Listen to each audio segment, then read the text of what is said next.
Welcome to House Common Blood, where strangers are family. Every episode contains graphic content, including, but not limited to, copious amounts of blood, unnecessary cursing, death of all ages, be they infants or mortals, fantasy drug use, nudity, mentions of sex, and sound effects of various qualities. Cannot stress enough that this is mature content with adult themes. You have been warned.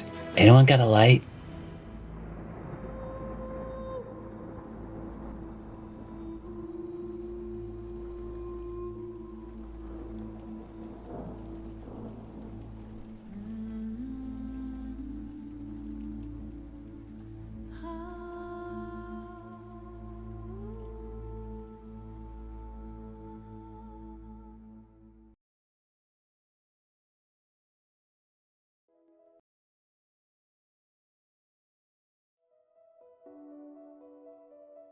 Welcome to House Common Blood. I'm Gray, your DM and host, and we're a D&D 5e podcast currently playing the adventure Hangmen Worms of Frostheart.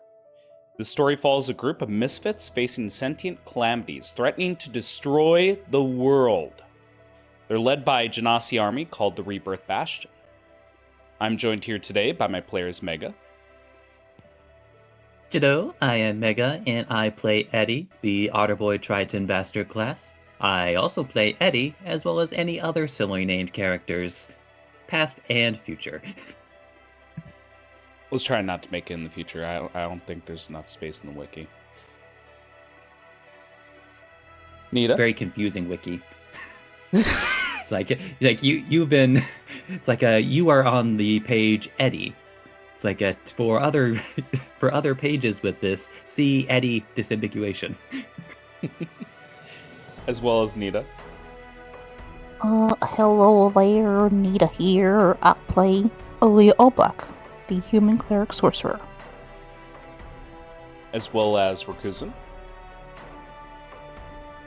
Hello, I am Recusant. I play Mavet Sohafidash, the astral spore monk druid, who's the sap that holds the party together. And a father, about 21 children. Don't forget about that. I have it written down. As well as Moo. Hello, I am Moo. I'm in charge of Seer, the artificer alchemist, and everyone in in Gray's world hates my character. Sorry, my brain is still recovering from the shin hit. No, Not everyone. Sheesh. A lot of people, mostly controlled by me, hate you. You gotta represent racism. I don't feel like racism gets enough attention around here. In fact, you know what? Pro-racist. It's forever on Twitch now. Can't take it back. Yeah. Don't worry. I've always hated Genasi. Cancelled. Dirty. I mean, hey, let's be accurate Genasi. here. Speciesist. You know what, Moo? I'm not fond of your species. That being said, Rakuzen, you want to give one more shot at giving a recap from the heart? You feel like you can redeem yourself here. Yeah, I was just closing my doors, so maybe the kids screams won't be loud. I want to hear the screams. So we start off where we left off the session before last session. There, You want to try as that we again? often do. Well, that is true. We started off where we left off in the previous session before last session, so 2 sessions ago. Okay. Where our party happens upon what looks to be a parade of sorts. Well, we notice in a building far away, it seems that there is an assassination about to take place. Mavet and Nita, I messed that up. Mavet and Aluya, they go ahead and teleport to where they believe the assassin is staying. Eddie and Seer are also going to stay down below to help out, as everyone knows this assassination is going to take place. Mavet and Eluya prevent the assassin from assassinating, doing his job, but he escapes. They get captured by the Popos and they're taken away to a dungeon. Eddie and Seer start talking to the person who we believe was going to be assassinated, and they get to go to the non-prison place and have some fun and talk. Yeah, that's basically all just happened, because we had a short session because Gray wanted to talk for 2 hours. Sounds about right. Give yourself 2d10, bastard. All right. There was the bit at the end that he wasn't here for, but... Yeah.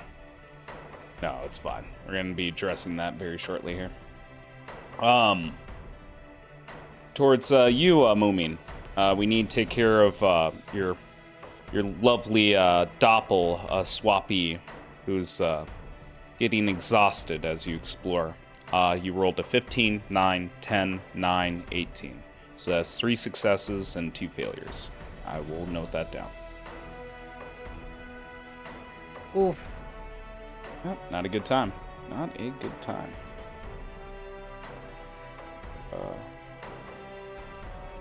Yep, there's Seer. Yeah. Just remember, you rolled a natural 1 last time as well. So 4 fails so far.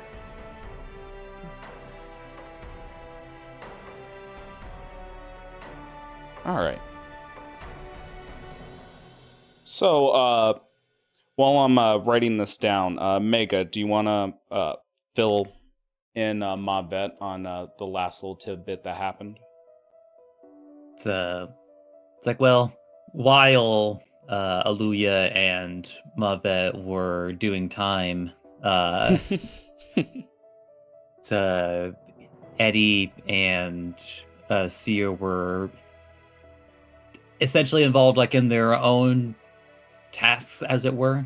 Like, mind you, Eddie was a bit less involved because he was being led around like an honored guest, but was slowly piecing together that maybe something isn't quite right with their host, and was basically all but able to confirm it once Seer, who had been following another individual, that man's daughter, in fact, or daughter, air quotes, it's like, and realizing that, you know, she may be up to no good and may have been responsible, or at least involved in the assassination of her air quote father.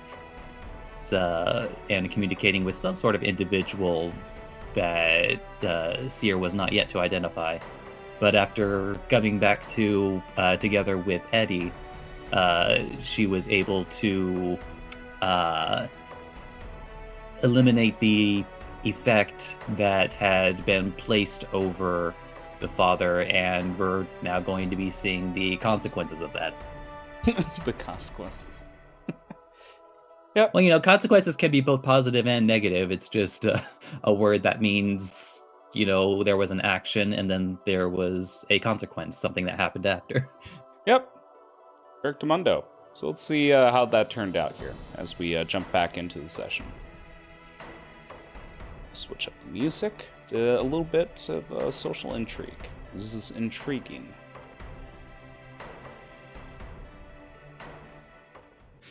Mavet down in the prison.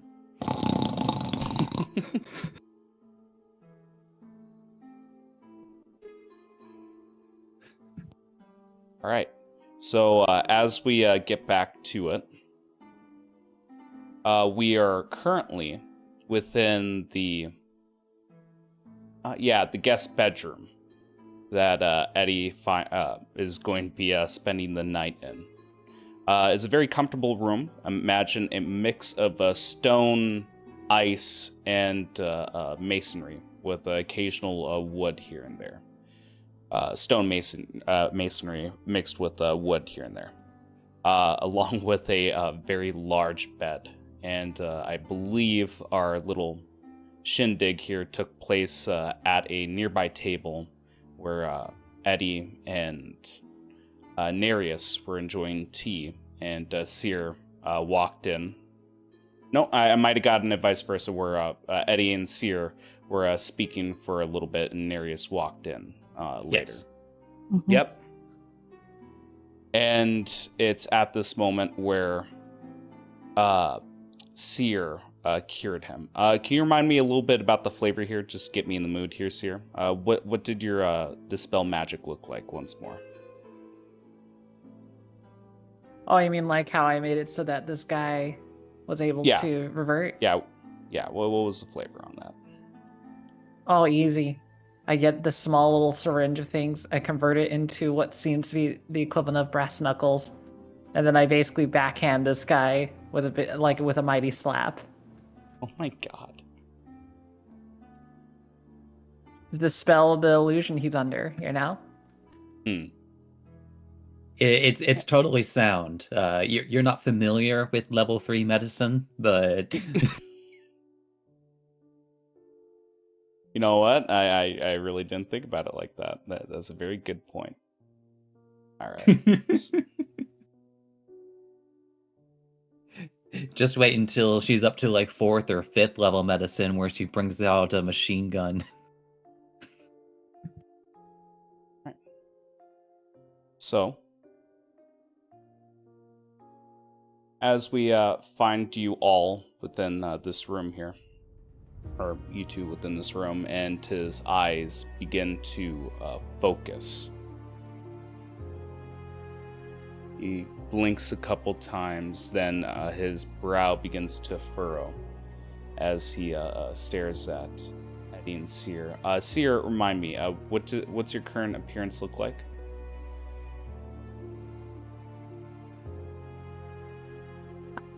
I look like the blonde version of myself. In this case, it's very much, as I described before, where it's like very much that human side of things to make it look not so terrible. You're breaking up a little bit, but I got you. So, this blonde version of yourself.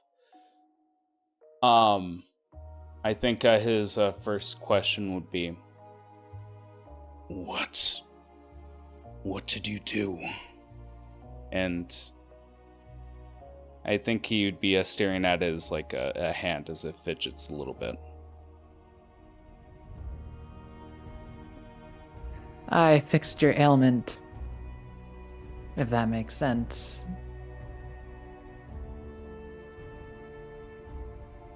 Kind of cure makes you see everything from a new perspective. This is how you always were able to see. The other perspective was the new one, the altered one, the one where you would ignore problems. Do you just see like his hand like reaching for his forehead, and he just says, What was wrong with me? What happened? I mean, I've got a pretty strong guess if you want to hear it. I think he slowly crosses his arms and gives you a nod. It's, well, I guess related to it, but, you know, going to have to give you some very unfortunate news. Your daughter's not your daughter.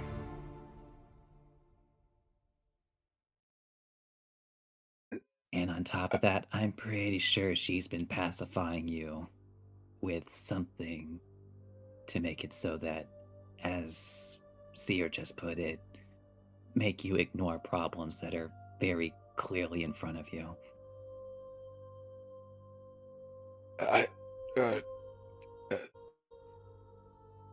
And he's just flabbergasted for a moment before saying, What do you mean my daughter's not my daughter? I mean, Does your daughter plan assassinations against you or something like Planned that? assassination.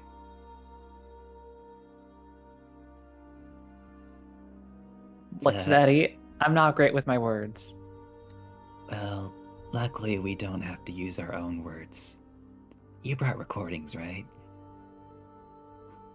I did, and I also have the exact location where they were talking to. Yeah. I guarantee none of us can remember it word for word. So, like, let's say, what was it stored on? Them appealing or like pleading to the statue that they weren't expecting things to happen, and that they were gonna try to make sure it will happen again, and they look terrified at the statue. Oh, he meant the recording devices. Yeah, that's what I'm asking. Oh, yeah. You want to know what they look like, how they start? Well, the key thing about them and how they started, I started right in the middle, like in the juicy parts, but... Moo, I'm not asking about the actual recording itself. I'm talking about the thing that you recorded on. I just want to know the flavor for the scene. Like, is it a conch shell with a draw cord? Is it a... Okay, is it a record player? If it helps you out, understandably, the shin hit really is distracting. But regardless. Yeah, no problem. Yeah, no, so how it's gonna look is that it's gonna look and I think Eddie would look at it in confusion. It looks like a really crappy BlackBerry. Multiple of them. Oh, BlackBerry. I used to own a BlackBerry. All right, so he leans in and just says, "Whoa, was that the new BlackBerry?" But no, he leans in, sharp ear, close to this BlackBerry-looking device, and we just hear it cutting in and out. But all the major material is caught. We hear her secret conversation with the sculpture, and he blinks a couple times. And at this moment, before I move on, I do need a persuasion check. Now, let me lay this out. Obviously, while he was charmed, that I wouldn't even offer a check. Before you guys showed me the recording, or showed him the recording, he, at most, the influence you could really move him is doubting the identity of who he establishes as his daughter. But with this recording, with the circumstances, the outcome of this check will be him believing, either him believing that his daughter is not his own, or him being skeptical that his daughter is not his own, because of the sheer amount of evidence. I'm going to allow for a persuasion with advantage from Eddie, with Seer assisting here. I will request the roll. It's going to be a little bit different here, buddy. All right. It's going to be showing up change. With it's gonna be in the chat menu. It's still the same premise here. There's a lot of reasons I made the change. The primary one is it will always carry the roll, so you can choose to do it with advantage, disadvantage, whatnot. All right. Oh, sorry.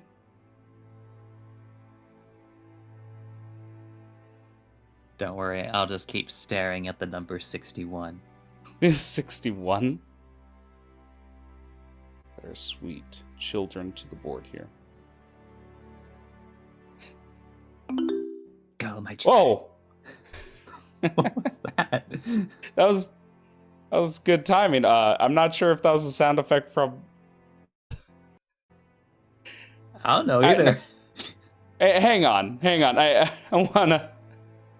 Please make that roll, but I'm gonna offer another check, because I'm curious if that's a sound effect Foundry mix. Just click on the little die icon in the chat. Oh, okay. Specifically the Yeah. die. Okay. Yeah, the die. That's going to be the new method we're going to do with it, just because this one stays more up to date and it's a lot more convenient. Yeah, and once you click on die, it should give you a little pop-up that you should be used to. Yep. Yep, gotcha. Wow. Anything you'd like to do to that? Good gravy. It's like, what was even the other side of that roll? That was a 1 and a... Yeah, sorry. Yeah, that was a 2 and a 1. I will burn my inspiration for Eddie. I've been holding on to this inspiration for stupidly long. Yep, okay. Sounds good to me. I'll offer you another check. You can always check the rolls by clicking on Edward on the little chat menu. It'll show you each of the rolls. Okay, well, we'll do it again. I'll offer the roll. Yeah, okay, it is. Okay. There you go. I will also flash of genius it. Okay. I just need to, yeah, you're gonna flash a genius that I just can't remember. With flash of genius, you have to declare before you know the result, correct? I don't actually result- think it specifies. To knowing the Okay. consequence of a roll. Correct. So I could give it, and it'll make it into a 25. Okay. Well, the main reason I ask is because he did succeed. I just wanted to clarify before announcing it.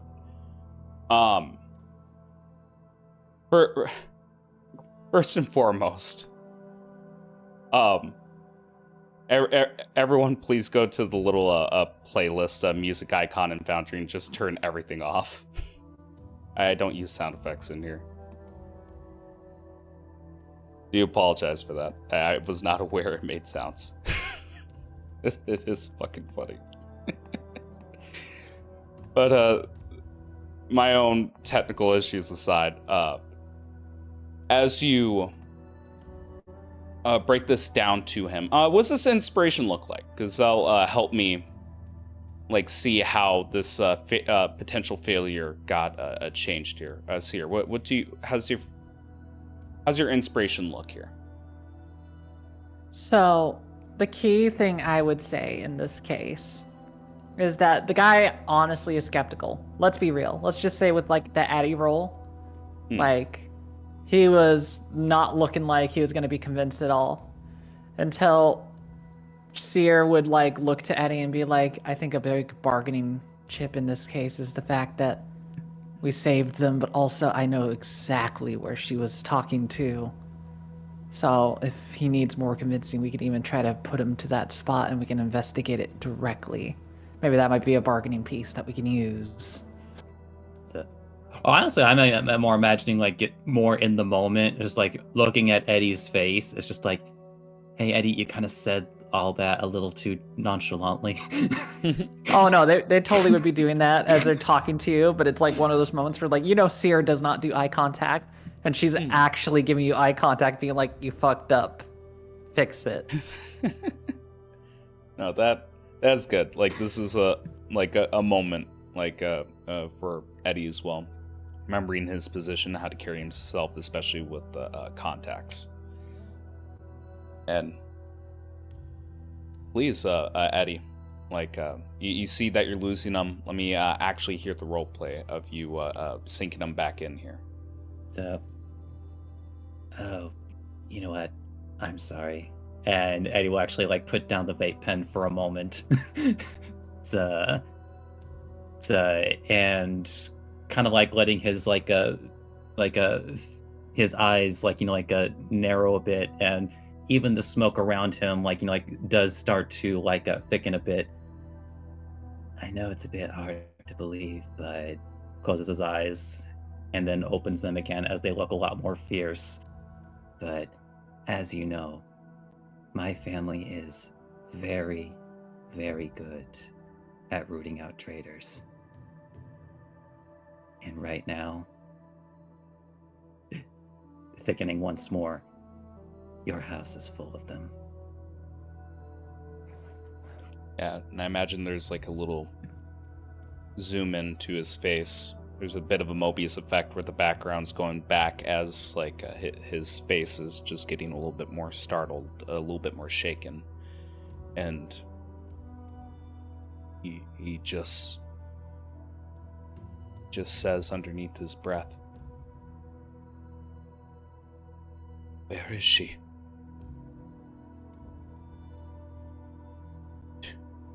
Do you know? Where's my daughter? If that's not my daughter, where is she?"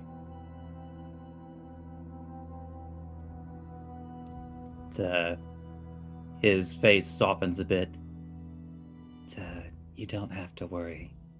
We actually came here with her. She's in the city.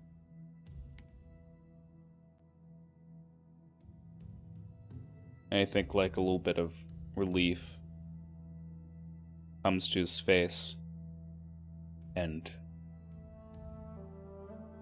you see his eyes darting. He's just thinking of a lot of things before he says, "Well, we have a traitor, a snake in our midst. What do we do?"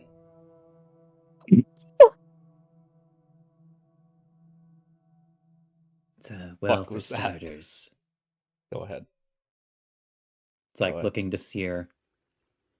So, how exactly do you think this happened to him? Like, what exactly was the effect? It was a charm, which, and she'll look to the person.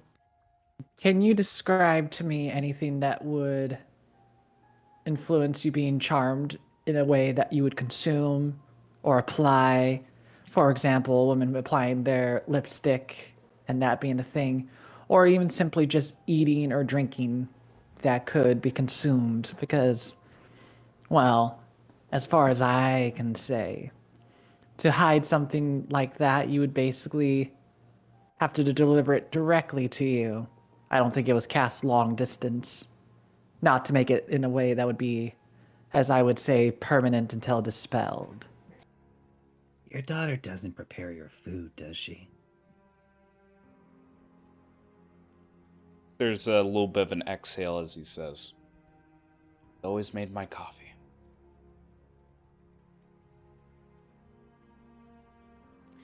Do you think that you can play the role still as if you're not under the influence?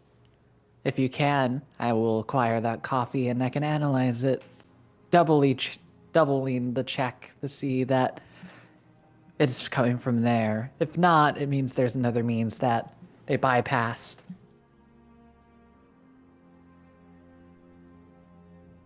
I think he gives a slow nod. I can play the fool. I can give you my drink.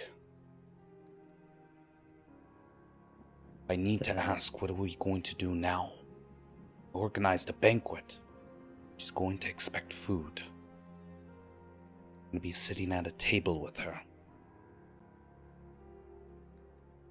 Well, Is there someone that is always your attendant? For I can hide myself to look like one and purify things. But what were you about to say, Eddie? Well, I was about to suggest the same thing. After all, you did, in fact, just survive an assassination attempt.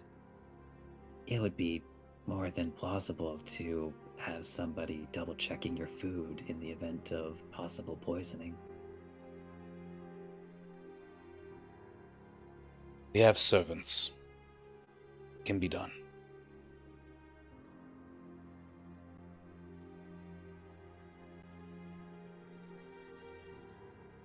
And Also, go ahead.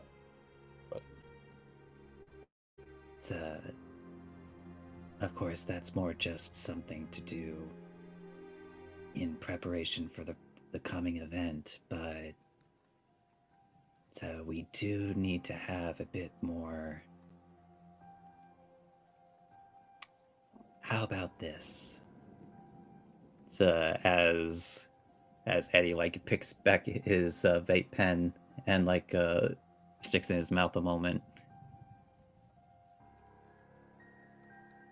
If you'd be so kind, I would like for you to encourage that your daughter and I have a small get-together after the banquet tonight.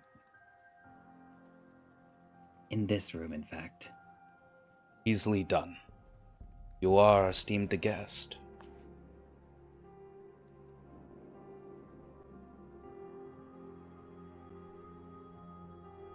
Crosses his arms, and he's just going to say out loud, just wonder how this is connected to my rivals. I was speaking to your friends down in the cells. They alluded that the assassination was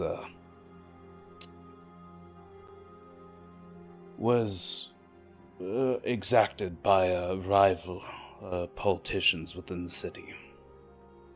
He's thinking, again, you think he's off track here, but he's just looking out into the distance.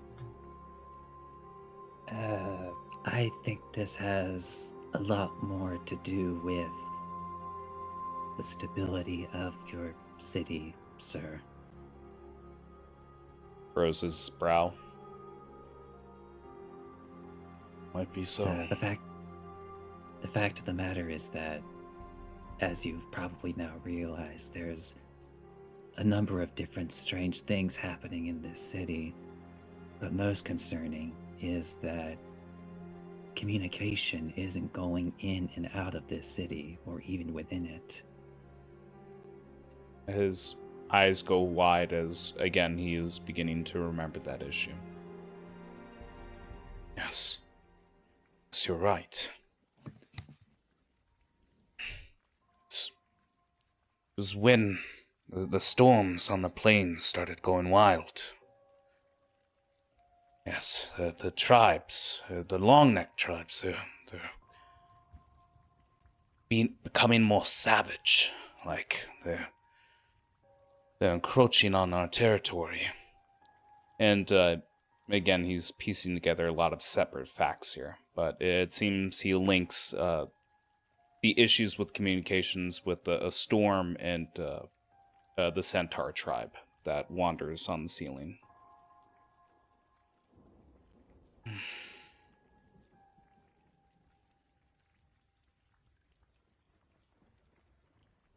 How recent has this been? Yes. Few months, I believe. As the DM believes. A few months. I'm trying not to fuck up my timeline here. I believe it was a few months. I believe it started a few months ago. Well, I suppose we can't rule it out that this is just a curious thing that's been happening, but I do wonder if it was done purposefully in order to cause a communication blackout.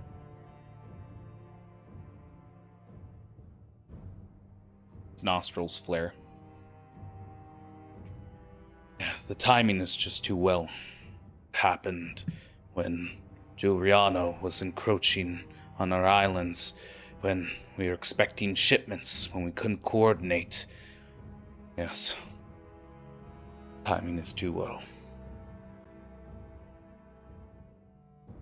And then Eddie actually looks over to Seer.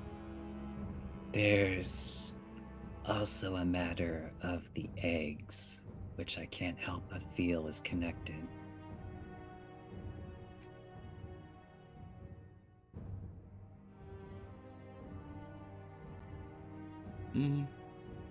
Considering the recordings also mentioned eggs.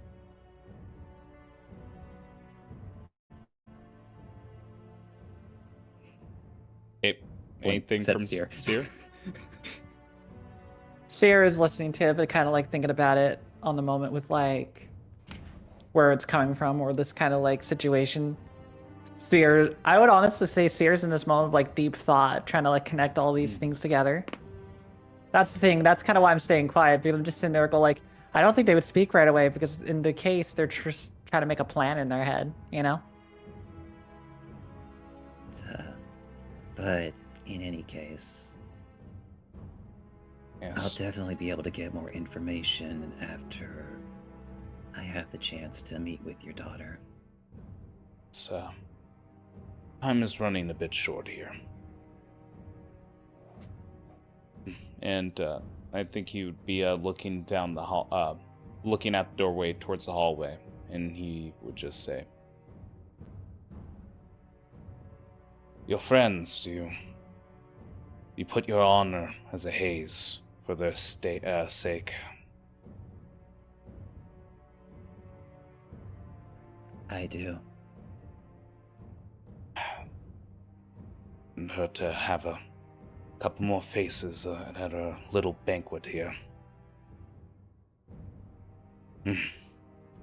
Well, yeah, 15 minutes. I'll arrange everything. And unless you have anything else to say, we're gonna move on here. Meanwhile, in prison, Yeah. Yeah, I was gonna say, towards Aluya and Mavet, is anything crazy happening within the cells while, a couple guards are looking you over here, or are you guys just playing? Oh, it's just more like Aluya is like laying down, and it's getting to the point of like severe boredom. So they've been playing 20 questions. So she's like, "All right, well, it's your turn to ask the question now." What does Mavet ask? Which guard do you think is the bigger bitch?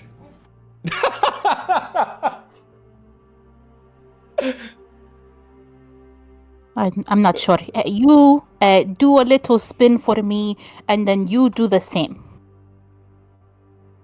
One of the guards gives you very stern expression, the other one does the twirl. Yeah, The that guy who one's the gave me bitch. stank face.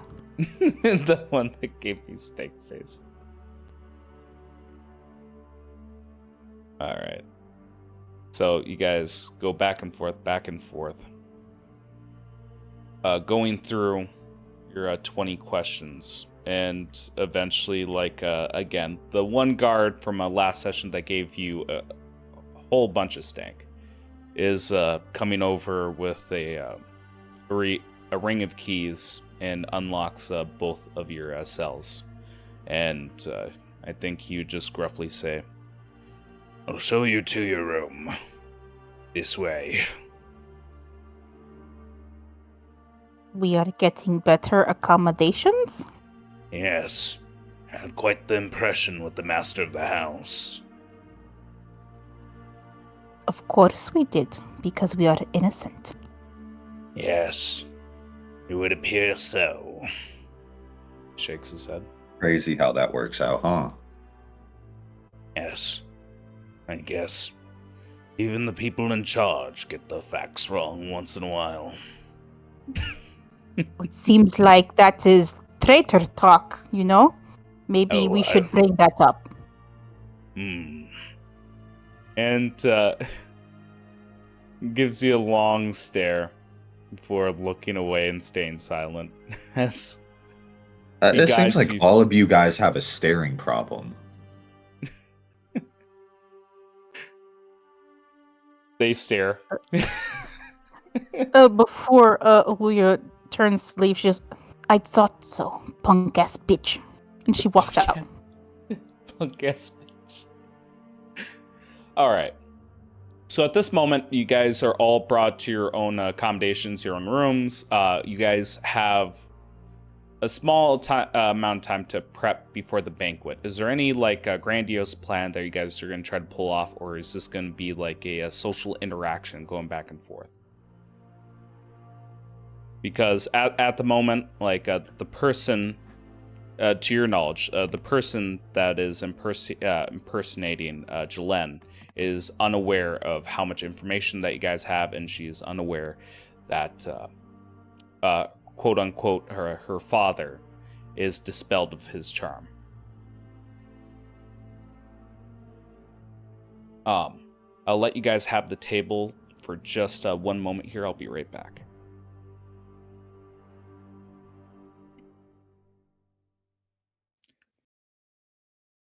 Trying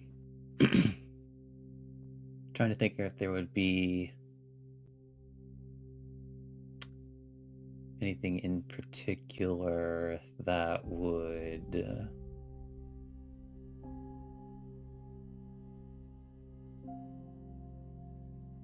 at least be useful at the dinner table itself or the banquet table itself.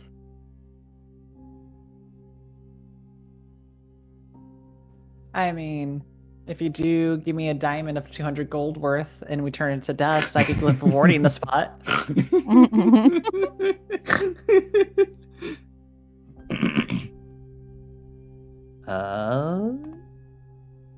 Actually, I'm gonna see something a second.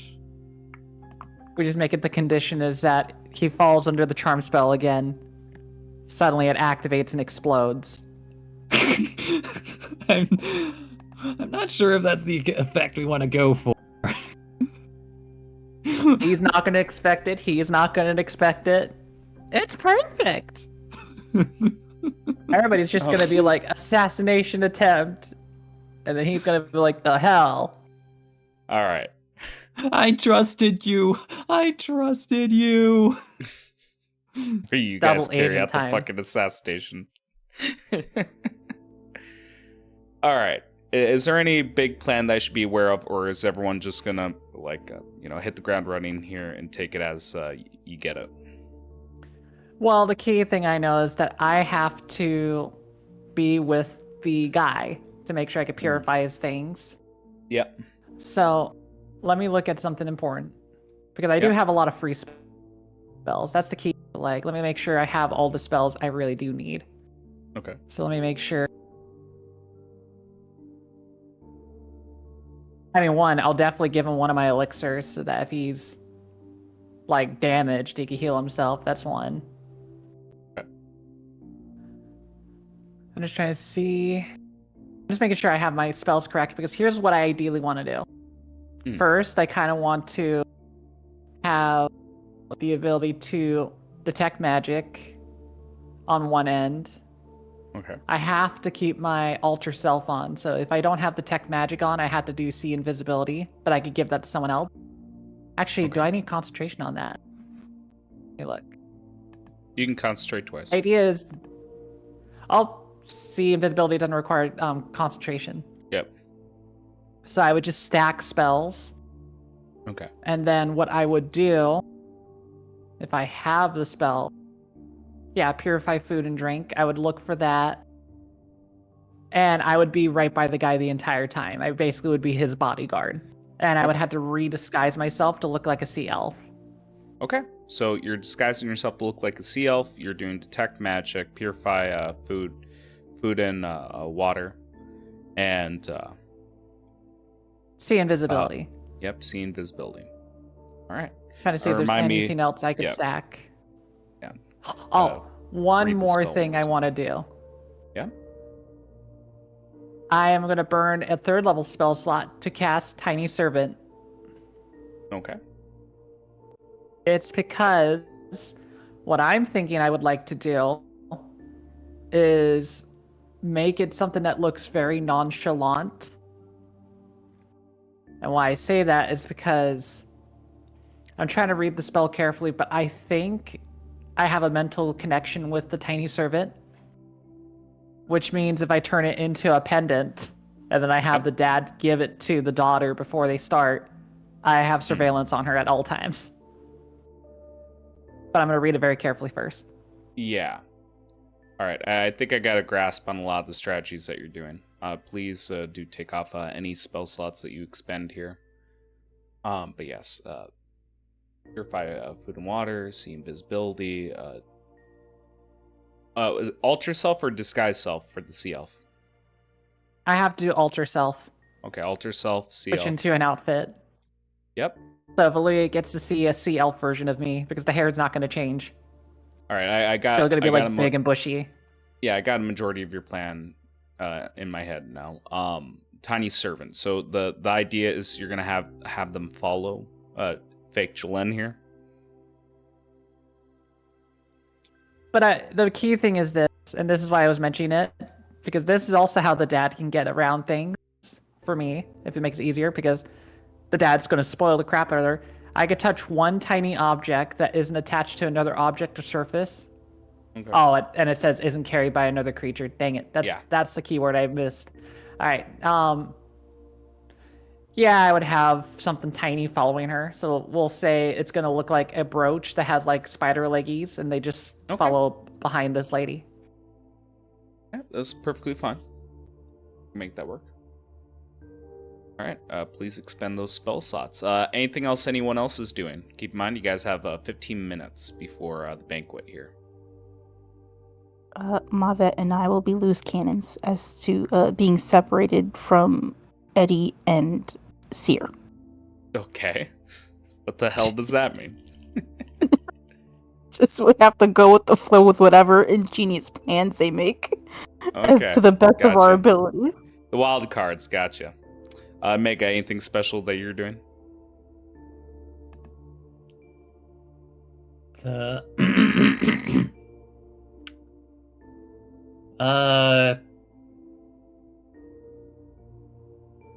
remind me, how big is this banquet hall? Oh, to give you specific dimensions here, I can tell you the height off the top of my head is 20 feet, but the width and length, if you give me a moment, I can tell you. Okay. Starting off with the width, that would be 85 feet, and the banquet hall itself is also 85 feet. So a firm square, 85 by 85, but there is a section that leads into a nearby kitchen. Okay. Yep. 85 by 85 and 100 feet tall. Or 100 feet tall, what the fuck am I saying? 20 feet. 20 feet. I'm not even sure where the fuck 100 came from. But yeah. You have 15 minutes to fuck around with shit. Yeah. I can take a guess. Alright. Mavet, are you doing anything special before we start off with the banquet here? I kind of messed up the room that we were getting accommodations in. Okay, how so? It's very messy. You can obviously tell I was Define a mess. little tree man. Okay, a little tree man sap? jumping on the bed. Okay. Is there sap everywhere? Is there holes in the wood? What the fuck are we talking about here? No, nothing like that. I just got. It's like if you ever sent a teenager to his room for punishment, and he kind of put some holes in the wall with a fist, not his twig. Yeah, so pounding holes in the wall. And I think there'd be a broken little vanity, the mirror's cracked, the sheets are all over the place, pillows everywhere.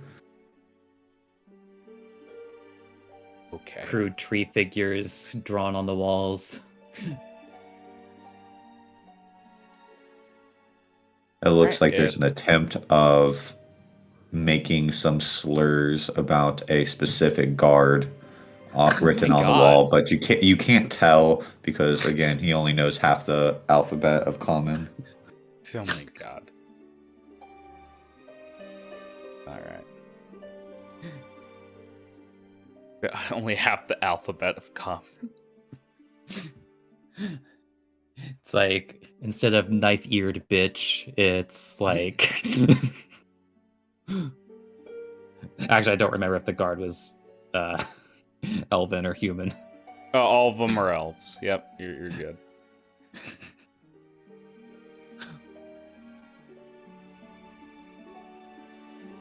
Right. Yeah, that's more like a cafe. Cafe. Yeah, cafe eid. I guess that it would get the message straight across. Because I think Malvet knows the first half of the alphabet. Yeah. Knife-eared bitch has a surprising number of letters on the first half. Yep. Did really good with the word knife. After that, everything kind of got fucked up.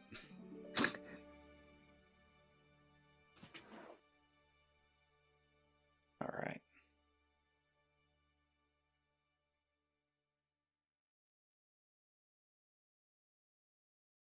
So, let's transition here.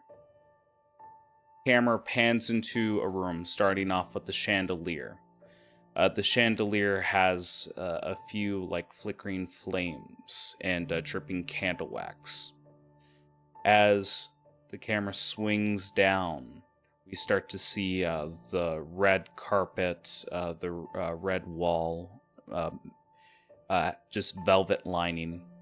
Then it sweeps across the table, where we see a bunch of gaudy food. A lot of food that you shouldn't be able to find around in this area. You find, a pig with an apple in its mouth. You find multiple different fantasy creatures that are chopped up into edible bits, perhaps owlbear meat, as a form of a steak, perhaps. But as we pan around to each one of the chairs, I need to ask your positioning here. At the head of the table is Nereus. To his, we're going to go with stage here. Stage right of him is his daughter, sitting closest to him. With this rectangular table, where would you guys see yourselves positioned? On his left. Okay. But I don't have closest to be sitting left. down. I could be standing up. Yeah, because you're acting as a servant. So, first we start with the camera staring at Seer. Seer, what does your new form look like?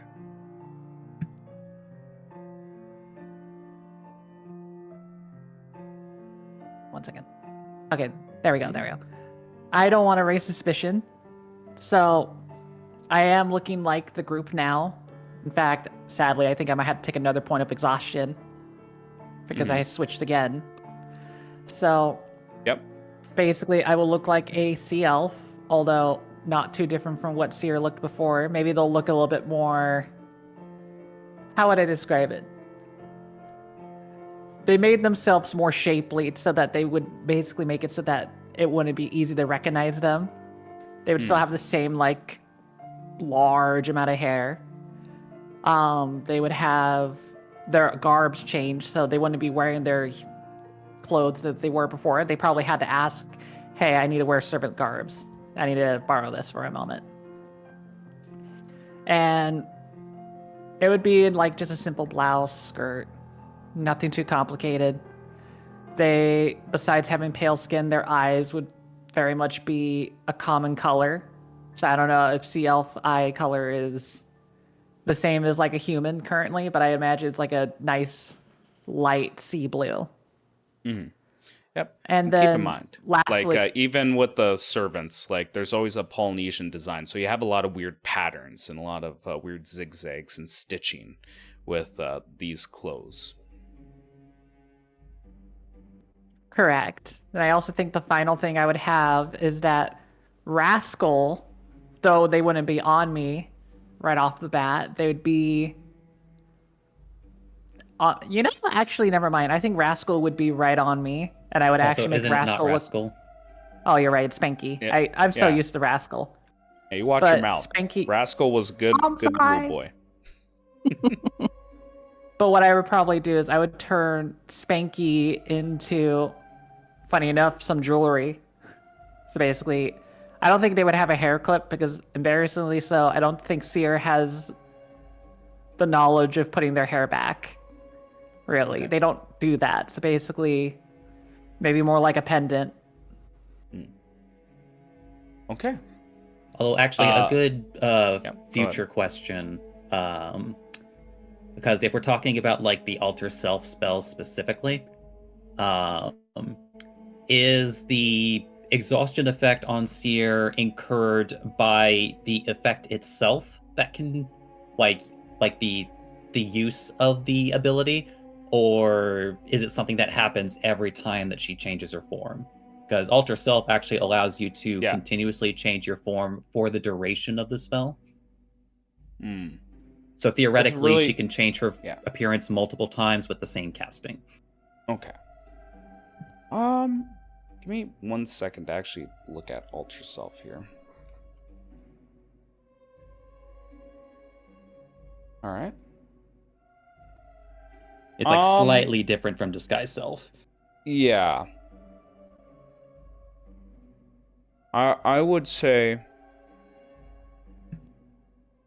each casting of the spell. So if you want to switch up your form on the spot, you've already taken the exhaustion for it. The important part is the hour duration. That's the main thing I want you to focus on. Is it is taxing on your body to keep up this facade when you have to go into social situations. Then I have to ask Gray, for my sake, because I am a very fair player. Yeah. Once I turned into the blonde version the first time, so basically before the assassination, how much time has passed to till now? It was over an hour. I know. I need to know how many hours. How many hours? The key thing is that if it suddenly becomes a banquet, I need to keep track how many times I cast it from my spell recovery tool. But that also counts how many levels of exhaustion I have. Yeah. Keep in mind, you did say you were invisible for a large portion of that, but from the assassination, and I know I have it written down here. I'm just gonna take a guess. I know I have the time in front of me. I just don't remember the original time. I remember it was somewhat in the afternoon. So if I had to hazard a guess, probably between 5 to 6 hours. Oof. All right. Oh, that's gonna be a very slow recovery for my character. There we go. But it's gonna be worth it. So, correction, Gray. I don't have -1. I have now -6 to all my rolls. Oh. Well, we can't count the invisible time.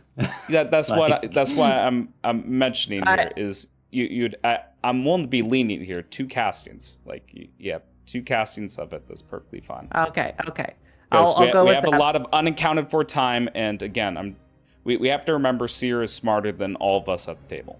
Like she's a very clever girl. Then we'll do the middle ground. Instead of -1, it's -3. We'll do that. We'll make that fair. If you want to be more punishing, I will allow it, because it does make sense. Because you did have a transformation during the assassination. You had a transformation when talking with Nereus, and you're transformed right now. Correct. That's kind of what I was getting logical. Yep, that's perfectly logical. Just keep that in mind.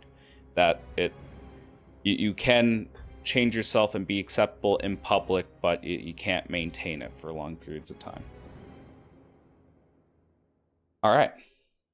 Although honestly, I think in the future, rather than having Alter Self as your stored item, you might want to just do Invisible, because those points are going to stack up quick if we're in a city environment. I'm aware. I planned to do that, but it was this scenario of like, okay, I wasn't expecting the assassination attempt, if that makes sense. It's more just like a suggestion for the future with the benefit now of hindsight. Yeah. Correct. So it's good. Yeah. We'll roll with it now. Yep. And your AC is correct, right? Just want to double check with that. It should be. Plus 2 dexterity, plus 2 shield, +1 from the cloak, +2 from enhanced defense, +1 from your repulsion shield. It should be correct. I think I had haste on for a while. That's the only thing I could think of. Yeah, that's what I was thinking as well. All right, we lingered on this long enough. The camera pans to another person. Whoever wants to speak up can speak up. Tell me your position at the table. We have one person to the stage right of Nereus at the head of the table, then one person to the stage left, that is Seer, who is standing up. There's still an open chair to the stage left. I feel because Eddie is specifically the honored guest in this case, I think he has to sit there. Left. Okay, that sounds acceptable. Yep, so Eddie is stage left. All right. Following down the table. There are feel- two open chairs on the right and left. I feel like the end of the table is like an attached table because Mavet and Aaliyah were like the last guests to be considered. So it's kind of like a janky kitty table. So we're like out of the Okay. mix. All right, so you're suggesting both of you are at the other side of the table. Yeah. Aluya demands her juice box. Yep. All right. We have the positioning. We see servants moving in and out from a wall in the back. And they are bringing out more and more food. It is very gaudy. And I think a customary, like a way that sea elves start, a feast among allies and friends is, we'll start off with the basic, like raising up a wine glass, and he tings it a couple times to get it started. Everyone's attention, eyes go across the table, linger a little bit too long at his daughter with a smile. And he just says, I know you started off on the wrong foot. Not every day you make friends when your life is on the line. And he gives a small chuckle. But without you, I'm sure that I would not be here today to not only congratulate you, but to thank you for your help on this very day. Though we don't know who is responsible for such an atrocious act, I am thankful that contacts Holden knew and friends to one another are willing to stand for what is right, to do what is right. And his eyes again lingering towards his daughter.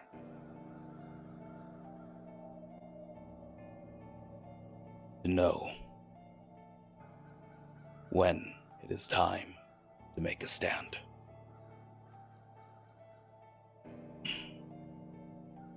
For Frostheart. And he raises up a glass. Everyone else raises up a glass. We have a drink. Oh, As we... Go ahead. Sorry. No, go ahead. Mavet, I heard nothing that man said. So it's like a mile down. Oh. But everyone... And then she notices everyone raise a glass. Oh, here we go. Okay.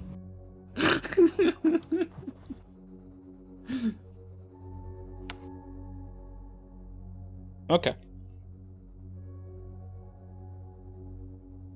Mavet's just staring at Aluya, wondering why she's trying to be so proper. All right. So, initially, I had a very different idea of how, this banquet would play. Now, I think the perspective that I need to keep in mind is the topics aren't too important here. What's important is a saving face, pretending like nothing is wrong. Now, unless you guys have any intentions that you want to make clear at the table, like a aha moment or like a fuck you, this happens moment that you guys want to achieve, that's perfectly fine. But I'm going to say, I kind of want another skill challenge here. Well, It's just- interestingly, Yeah, go ahead.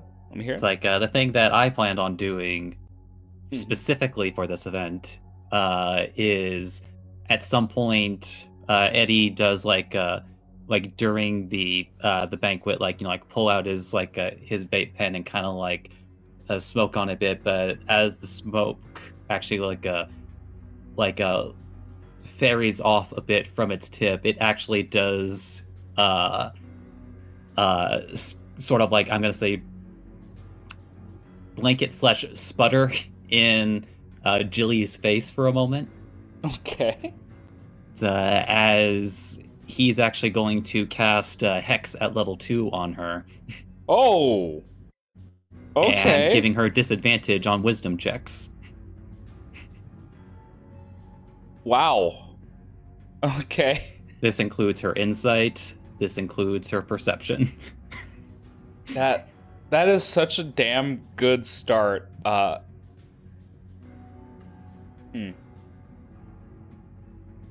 disadvantage is a net -5. Okay. So let me tell you my intentions, and let me tell you how it got altered with that spell. Just like always, skill challenge has 3 failures. 3 failures and consequence happens. I will outline the consequence that she becomes suspicious that something is not right here. That you guys know more than what you're telling here.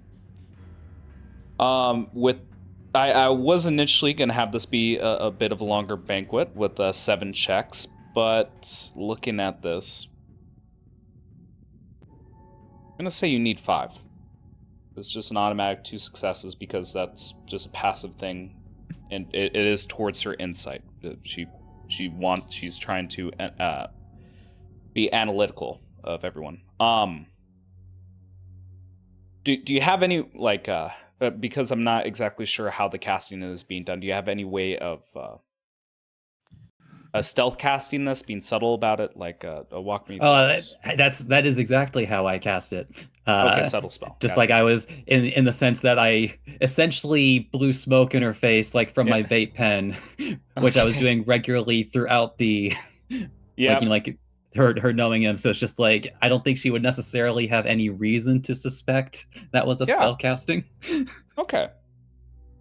Yeah, you know what? I like that, and because it's so in character and with the flavor, I'm not gonna have a check. It's just straight to we reduce the amount of checks that we need from a 7 to 5. That's how I'm going to reflect a hex taking place here, but I will stand by the consequence of this event. We're going to be starting off with that, Mega. So please, one more time. So we have the toast, ting, ting, ting, ting, ting, and everyone's relaxing, everyone's beginning to eat, and it looks like conversations are about to start up, and you just pull out your vape pen, and that vapor comes over to her.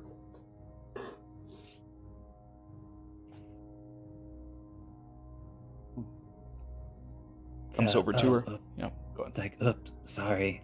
I'm so used to being at home.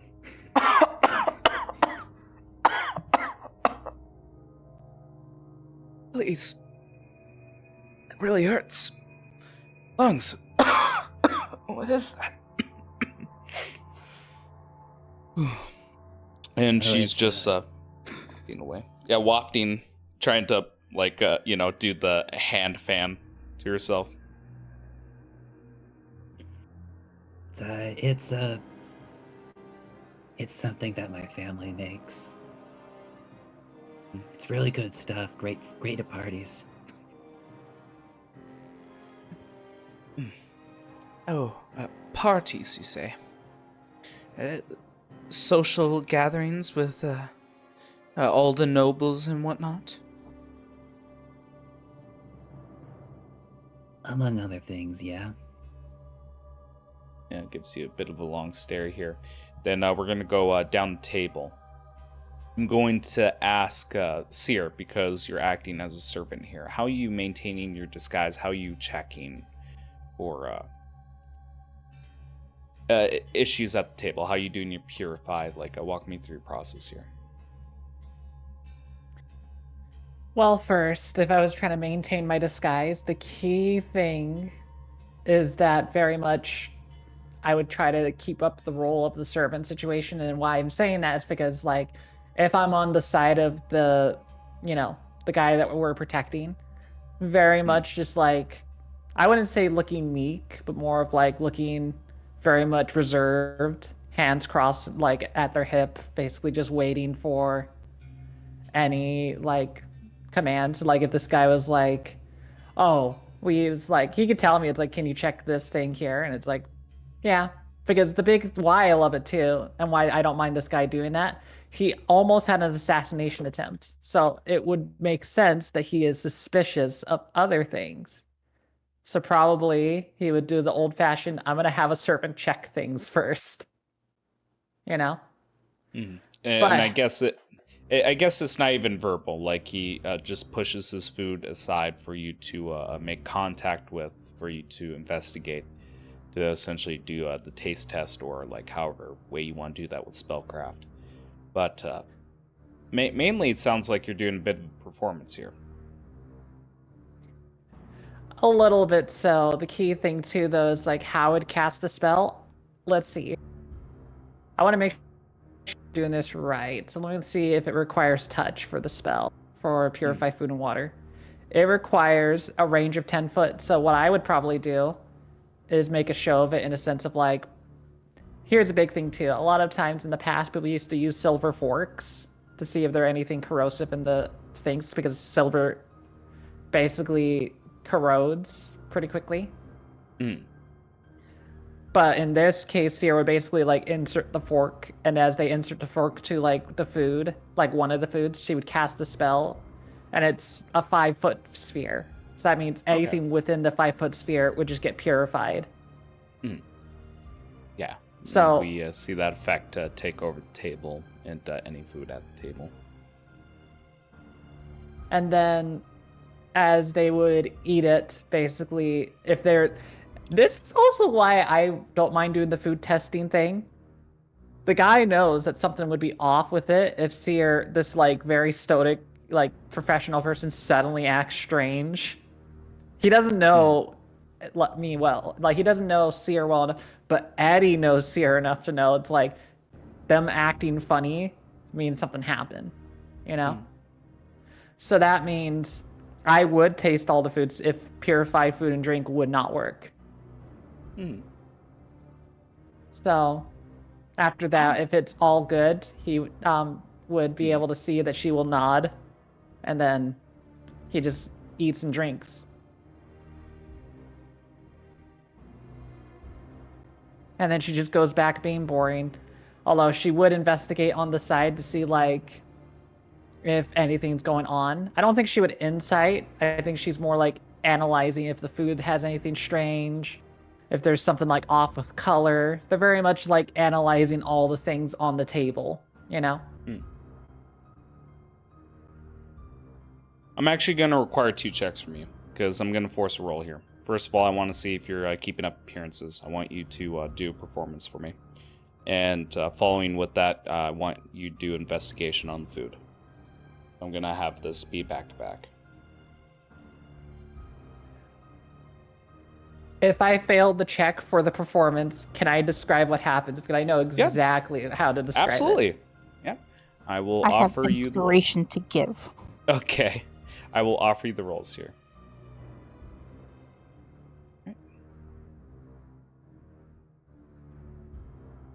Okay. And this will be a performance. Please check the chat box. You will see your name with a little die. Press on the die.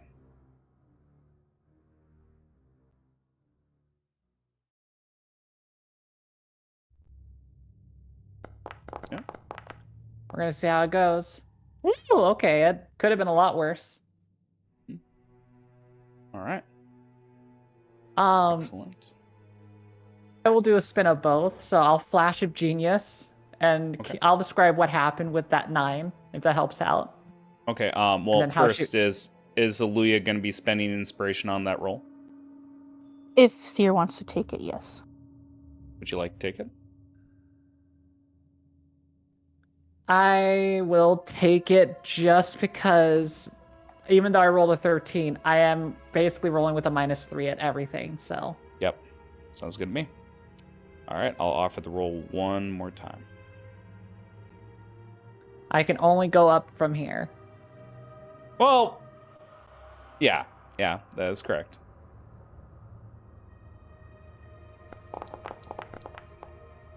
Oh, double 19s. Oh my god.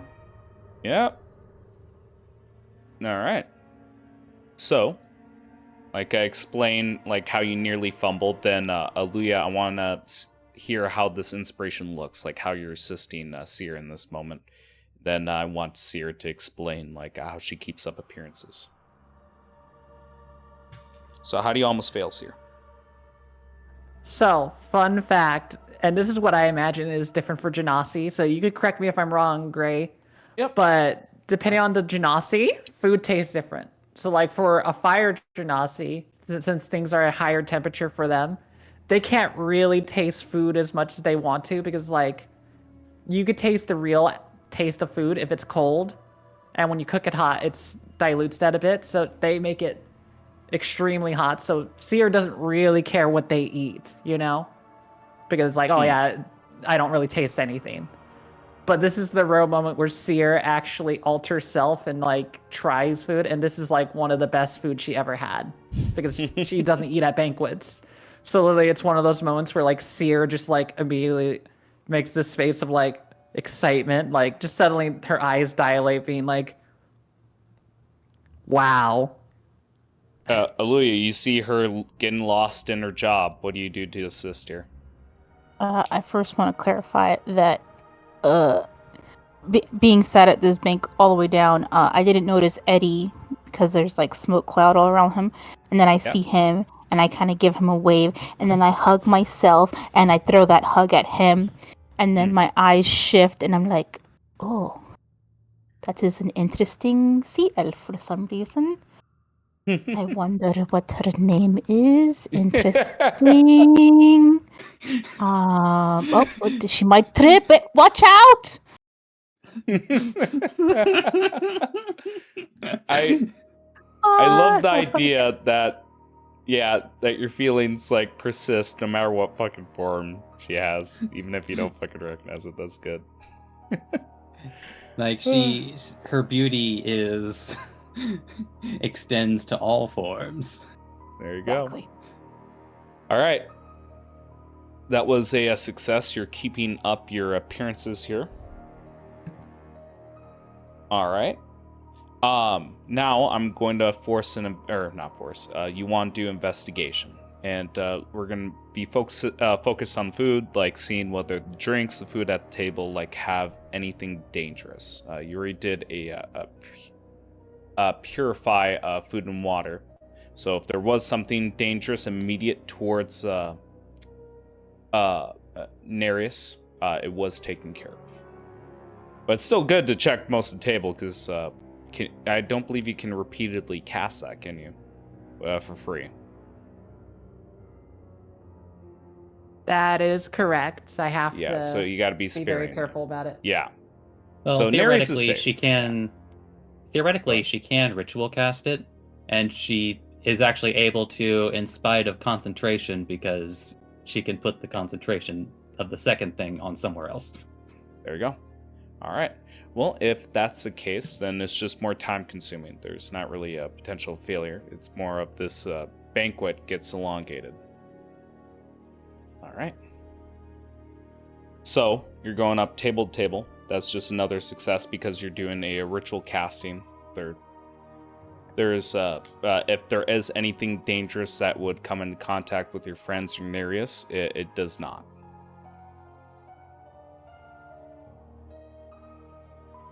Now, let's pivot a little bit. Mavet, how are you at the table? What are you doing as you eat? Like, how does Mavet eat? Well, I'm not having to eat because, my race. So I'm just sitting there, arms crossed, head on the table, just twisting my hips, fidgeting like I'm bored, constantly, sometimes looking up with my hand on my face, being like, dude, is this over? So, like an impatient child here. All right. Basically, I don't want to be here. I don't need to eat. I was just in prison. I'm kind of pissed off. It's kind of cool Eddie is here, but I don't get to be near my friend because he's all the way down there. I have to be with, one of my second tier friends. Wow.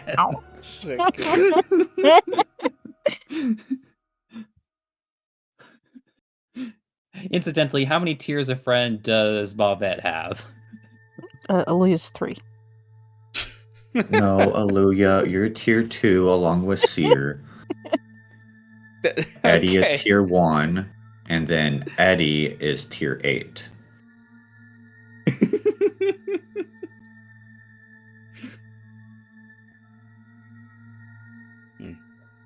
have 8 tiers.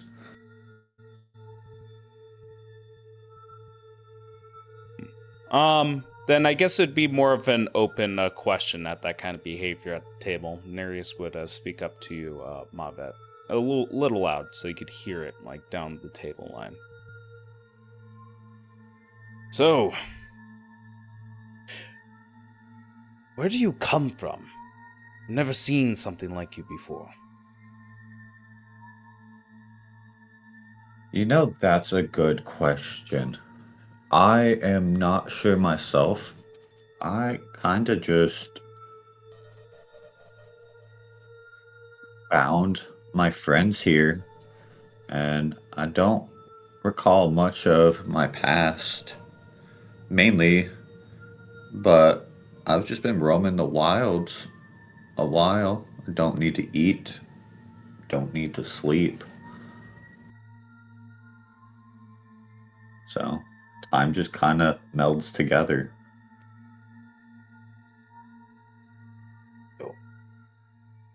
You're kind of melded together.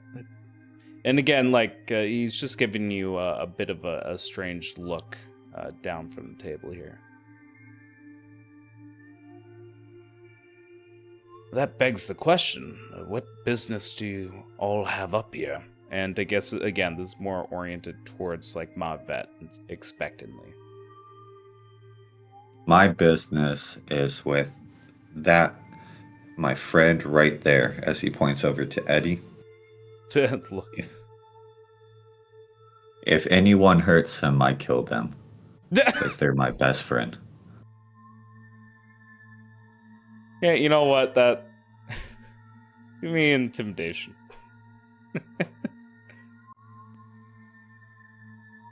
That's a very firm declaration right here.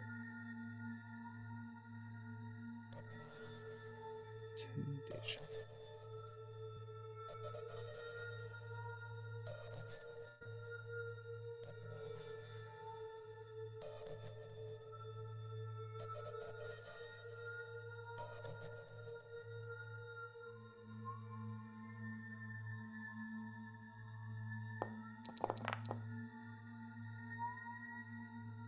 Is there anything you can add to that?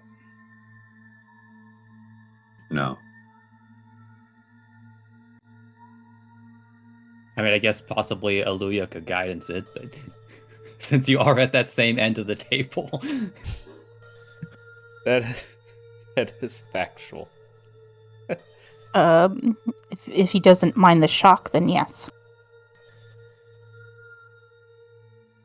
All right. Roll me a d4. And then Mavet's like, well, this is why you're a tier 2 friend. You keep shocking me every time you touch me. Is it a D10 Wait, what? No, it's a d4. for the shock? Right. Oh, the shock. Yes, that is correct. Roll me that d10. Or a d12. It's a d12. Oh, it's D12. Yeah, that's right. Thank you for keeping me Well, honest. actually, last I remember, weren't you the one using the alter self staff? Yes. All right, then yeah, it wouldn't come wouldn't into matter. effect here. Yeah, because you're not Genasi. All right. The DC was 16, so you landed right on the dot here. You visibly, although indirectly, you visibly shake Jalen, who is enjoying her meat. I imagine we kind of hear a screech of knife biting into plate, if you catch my drift here. So, and she like looks around embarrassingly and just goes, "Oh, sorry," and again is trying to mind her own business, eat her food. Then towards Aluya, how are you keeping proper etiquette at the table here? Her mama taught her well, so she's doing her thing, minding her P's and Q's, making sure Mavet's doing okay, even though he looks bored as fuck. She's kind of just doing her thing, kind of staring at the sea elf for some reason. Glances away when they notice. Kind of fidgets with her utensils. What was that? Oh, okay. Right. She doesn't I- know what's being planned here. I, I'm actually gonna call for a deception check, although you don't knowingly know Seer, but you're trying to put up this mask like you're not looking at her or drawing attention to her unintentionally. It's gonna be a bit of a lower DC here.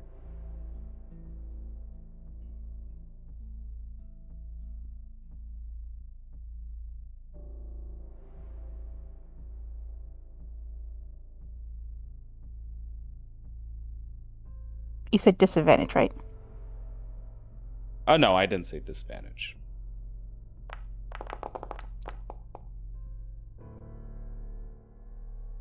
Alright. With 13 net 18, like even Seer isn't aware that your sneaking glance is over there. Let's go round robin here. Let's finish off with who we started off with. Eddie, it is reaching the end here. Like you guys are just about to finish up the banquet. You guys are gonna send it home here. I'm going to say with how well you guys are rolling.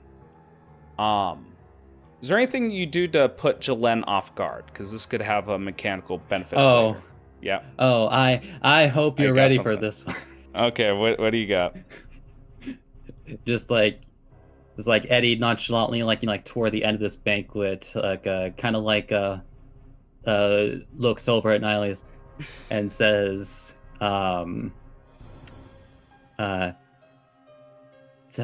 you know, it's like as you are maybe aware, I've been going to a number of different places over the last few years, getting to know any number of different people, making connections and all of that. Although, just like pondering, it's like a bit more recently, Mom and Pops have been really hoping that I would start settling down soon.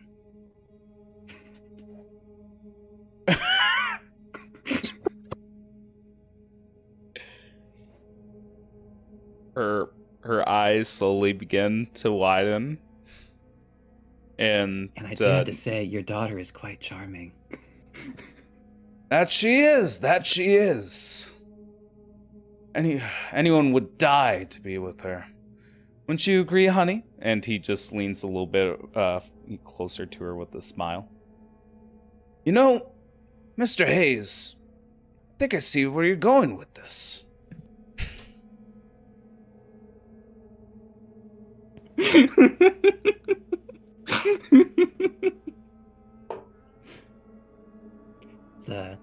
I don't mean to be so forward, but I mean... Not at all, not at all.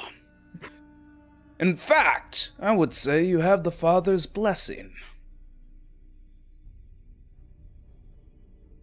And you just see her looking back and forth between the both of you. Like, now hold on a second. Now, honey, I'm not going to hear anything about this. He's clearly a very kind and strong gentleman. Couldn't hurt to have a few words with him.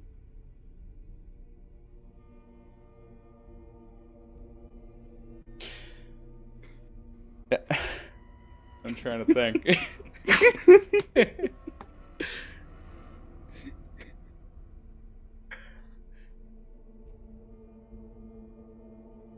You know what? Send it home with the performance here, just because you're putting up a damn good act, and two people are playing along here, and because her father's involved, we're gonna roll with advantage. Yeah, Team Daddy, helping, tie the noose around her neck here.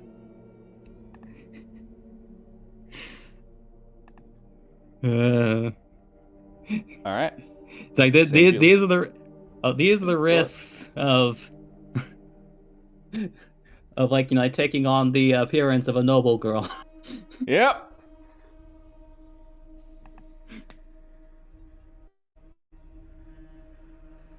Yeah, roll with advantage.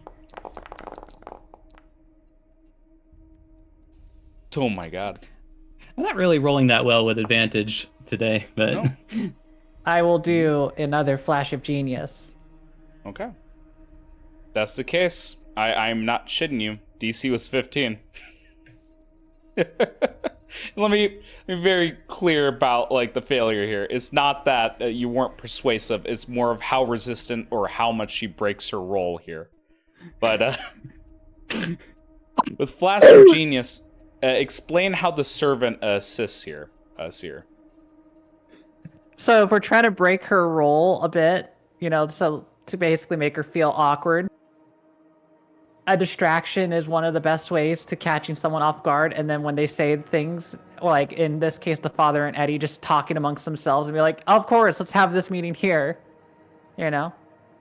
Suddenly what I will say in this case, I'm not going to say anything. What I'm going to do is like when I notice like she seems to be holding her personality, Seer will, I'm not going to say they will pretend to choke.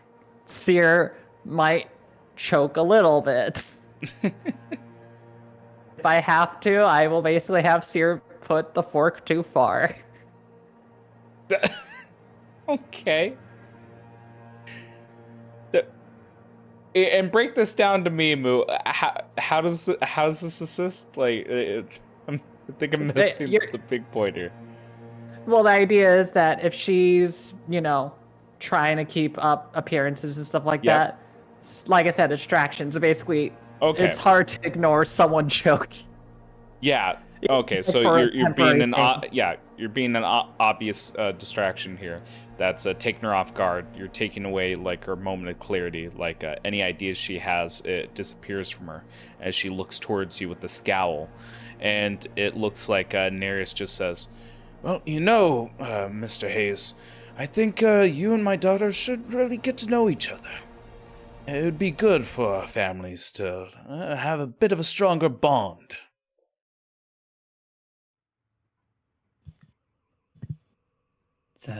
Well, I would be more than happy to have a little extra company in my chambers this evening. Absolutely, absolutely. It shall be done. What time are you thinking?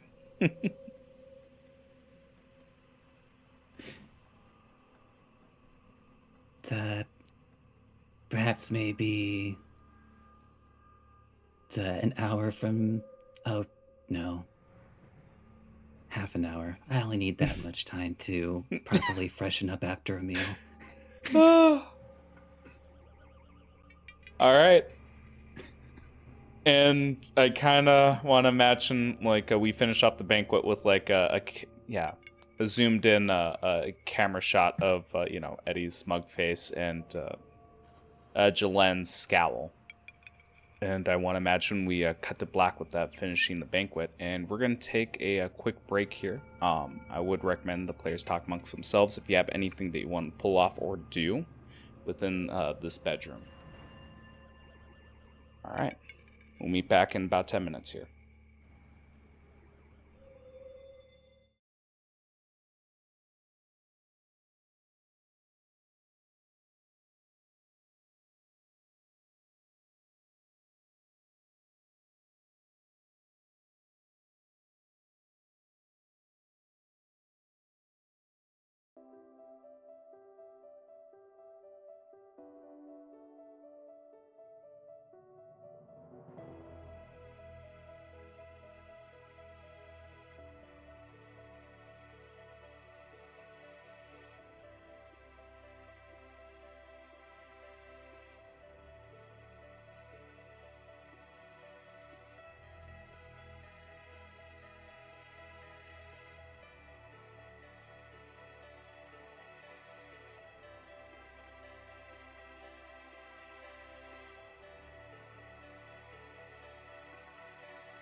All right, and we're back. So we cut away from the banquet hall. Well, actually, there's a couple scenes that you guys wanted to do. Seer, please. Well, first, Seer, do your thing with Aluya. Then I want to hear that little back and forth from Aluya and Mavet. Oh, it's quite simple.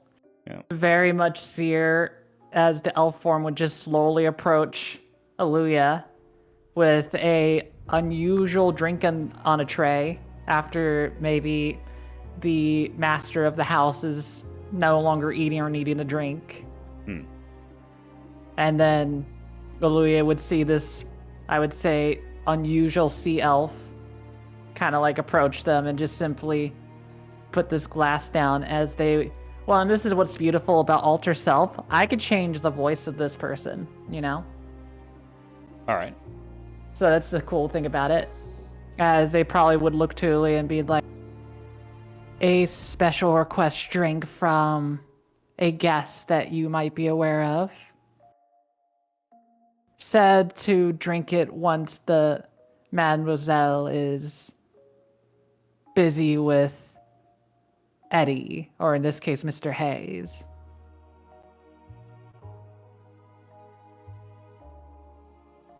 As the sea elf approaches Aluya, she's like, what she's getting closer. Is she coming towards me? She is coming towards me. She's going to talk to me. And she kind of looks at Mavet. And then she tries to get some reassurance from Mavet. How do I look? Mavet doesn't reply. Fuck you, guy. Okay. She straightens up. You guy. And then, yes, I will do all that you say. Thank you for the drink. And, was wondering what your name was. And then the sea elf will respond, you will learn about it later tonight, as I would say. Hard swallow.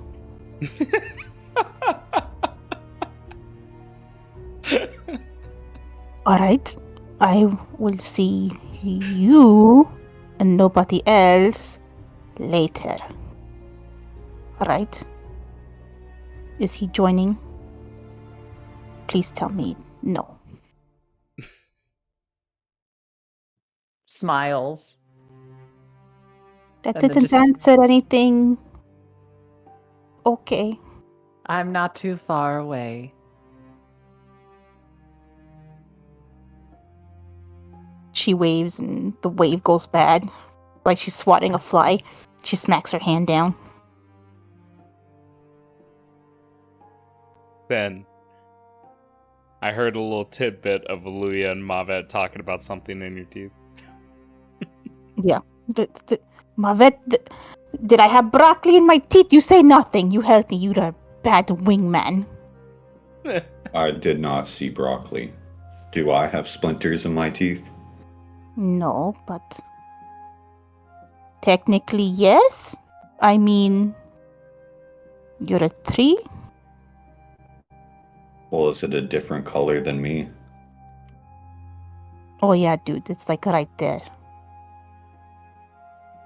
Mavet picks it out and swallows it. Gross. All right. So there's a gap. Like we fade to black. There's a half an hour gap. What's the preparation for this event? Like, is Eddie gonna be wearing lingerie? Is he getting lubricant? Like, what's going on here? Hefner robe. Yep. Mega, I'm willing to do this for you. If I can help fulfill your fantasies, I'm willing to do this for you.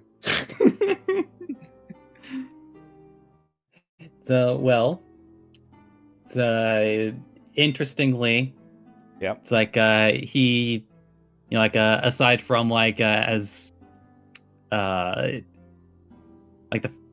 like basically like while Jilly is presumably like going wherever she needs to go to get ready, Eddie is returning to his guest room and having his compatriots seal the cracks in the room. Okay. What are you using to seal it? Like just some kind of paste, anything in particular, a spell, or is it just like random materials? Well, the most plentiful thing that we have on tap is Mavet's sap. And you know I'm doing this just because he's a fucking tree, right? Yes. Actually, no, we're gonna make this uncomfortable. How do you get the sap? I want to hear this. Go. We're gonna have a scene here. Mavet, Mega. Where the fuck's the sap coming from? So, Mavet, how exactly can I get a lot of sap out of you? Oh, I didn't think you would be asking me of this, Eddie. Can you that jar over there? Can you go ahead and grab that for me? It's like the smoke billows in a part of the room, and it wanders over to pick up the jar and carries it over to Eddie and Mavet. Mavet will take the jar and place it on the ground beneath his feet. Okay. Now, Eddie, I need you to do as I say, okay? All right. And women, I advise you not to look at me. Mavet, so help me. Do not point it in my direction whatsoever. That is why I have the jar. I feel like I've seen worse. I've been covered in worse, but who knows? You have been... What?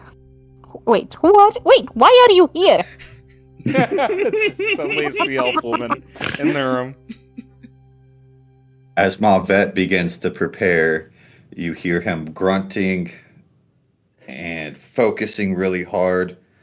And then all of a sudden, he lets off a sigh of relief as some vines begin to cover his twig in a sort of cage. I am ready, Eddie. I need you to go over to that cabinet over there. Wanders over to the cabinet.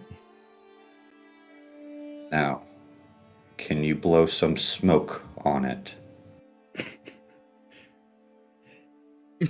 Just it's like takes a deep hit from his vape pen and blows smoke all over the cabinet. Oh, yes. Good job, Eddie. Now look at me into my eyes and use your nail on the cabinet.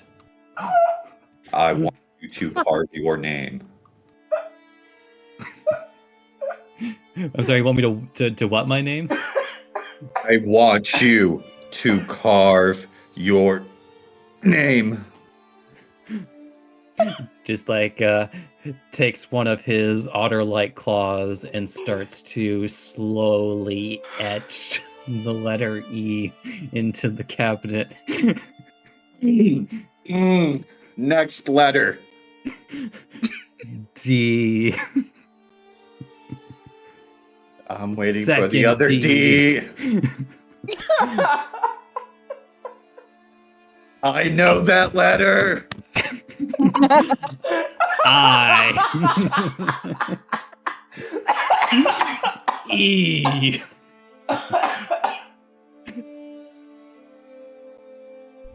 Okay, And- last one. Eddie, I want you to spit on it. Spits on his own name. Reaction. from the other two One sec. participants in the room seeing this. Aluya and Seer. Like crouching down, covering her ears, not facing them. Aluya, you would definitely see Elf Seer very much just staring at first, like nonchalantly, just not phased, and then slowly, as it continues on, their face slowly turns from stoic to like horror. Like, what am I watching? I can't look away either. It's just horrifying moment. Like,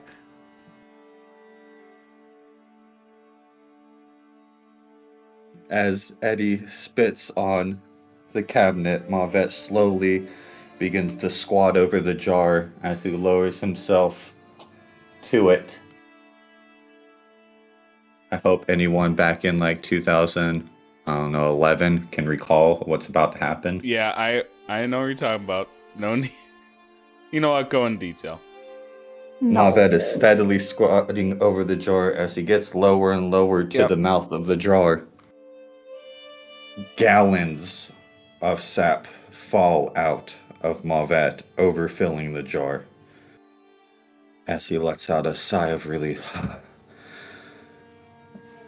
And then an overwhelming sense of disgust over Mavet's face washes over it. He's looking at his hands, he's looking at his cage. He just seems repulsed by what he just did as he quickly hands the jar over to Aluya. Please take it. Don't give it to me. I'm not touching it. I'm dirty now. I don't want to do this. She bamps her spear.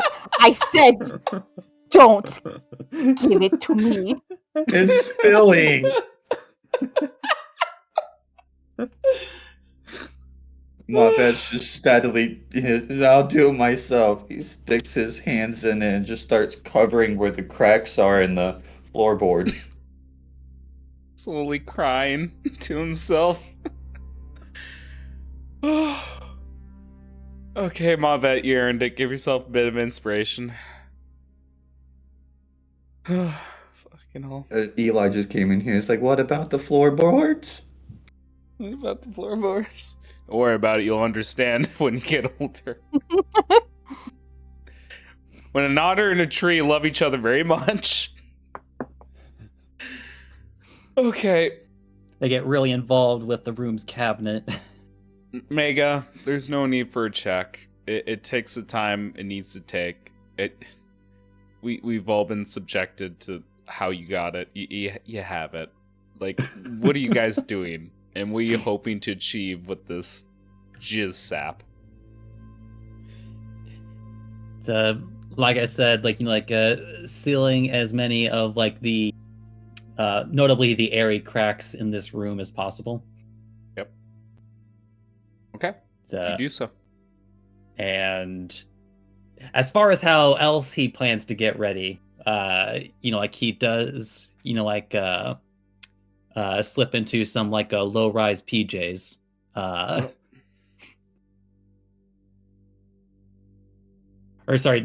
Incorrect. It's like a deep V-neck PJs. There we go. Okay. It's like it's like nope, not high rise. That's more twink.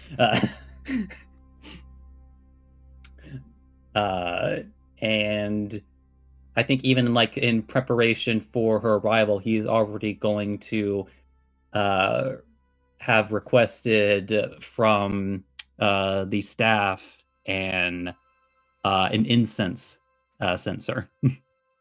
Okay. That happens. Just to give you the layout of this room, I'm not sure how it will impact what you have, but again, if you have any corrections or anything that you want to be admin about, I'm fully down with it. Again, we're all sharing a trauma together, and I believe that trauma... I forgot what my cue was to take this potion. What was it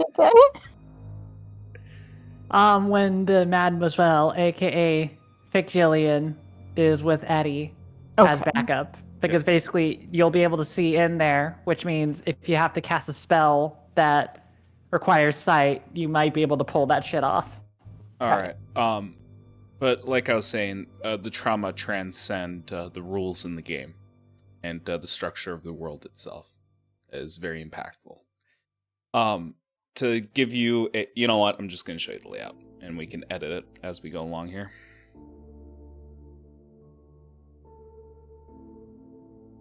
All right. Hopefully it is correct here. It's an elongated bedroom, again, like how I said before. There is a master bed, a hearth. There are 4 different doors, one that leads to the hallway, one that leads to your bathing chamber, another one that leads to your study, and another one that leads to your own wardrobe. It's a very nice setup. But again, if you want to deal with the windows or if the cracks in the doors are a problem, this can all be dealt with. I'm just letting you have full control while understanding the layout here. Uh-huh. Yeah. To the south, it looks like there's a balcony, but honestly, I don't care. We could say there's a wall there.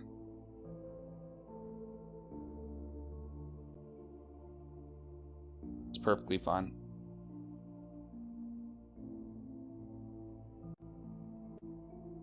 All right. So where's everyone else's position here? Like, is everyone else like hiding around in here?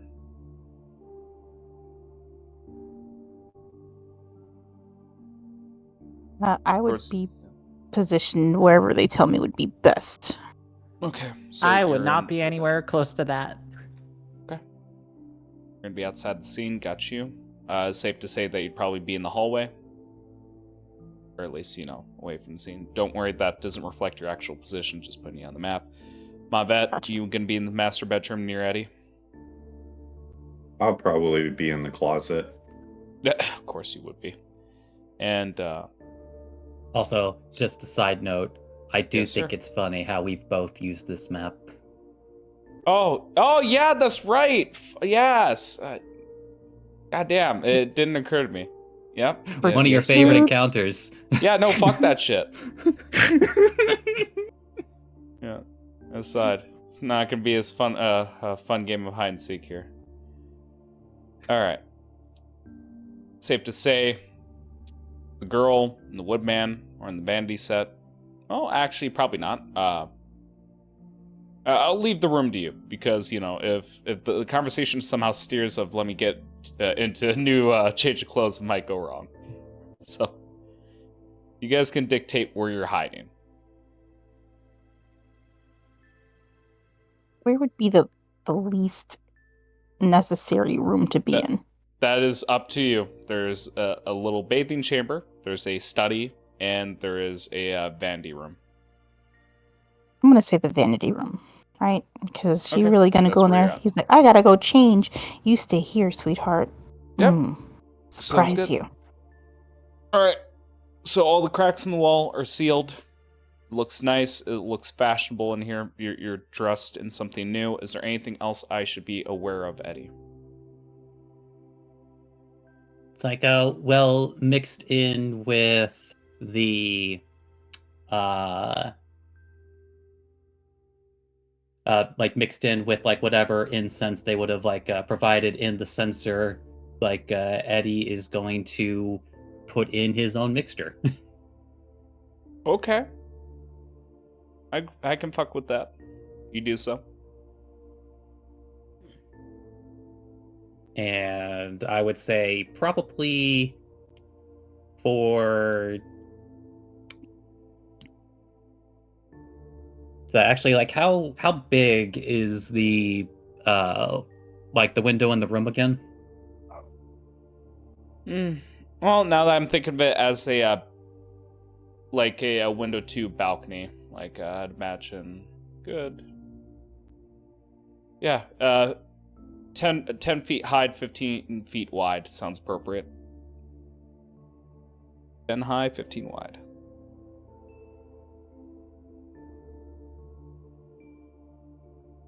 And similarly, like what is the like how big is the entryway to the balcony?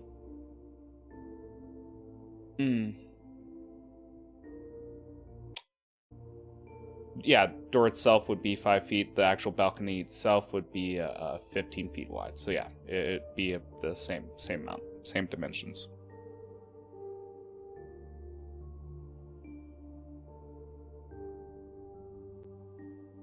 Okay, as like especially if it's 5 feet wide, then I think like one like last adjustments Eddie would make is that he would possibly ask Seer if she can reverse the lock on the door into the room, like from the hallway. Okay. That is an easy task for an artificer. All right. Sounds good to me. And as one final bit of preparation, so Eddie is going to cast a fog cloud just outside in the balcony and have Eddie standing in the doorway out to the balcony. Okay.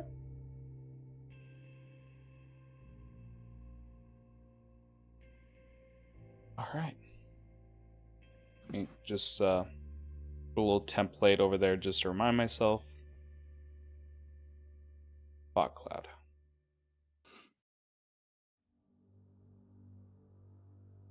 And it's not spilling into the room. The fog cloud is just all purely outside. Yep, all purely outside. Yep, gotcha. And Eddie is out there. We'll put Eddie out there.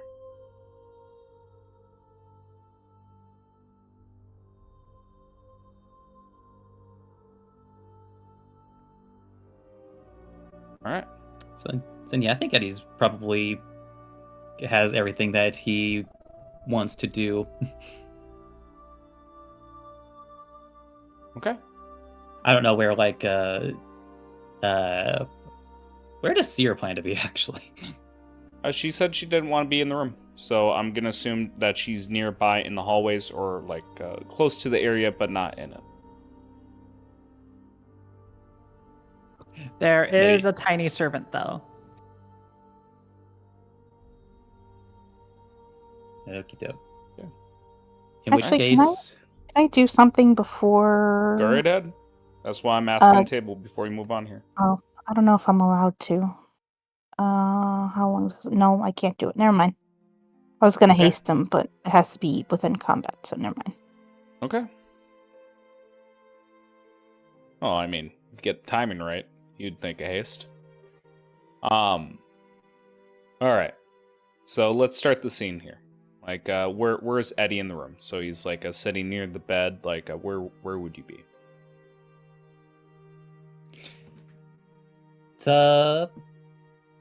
I think Eddie would actually probably, for the time being, like be at the table having a vape.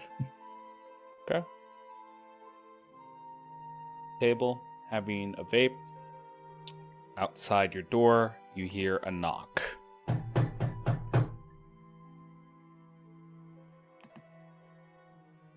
So, in which case, Eddie will get up and walk over toward the door.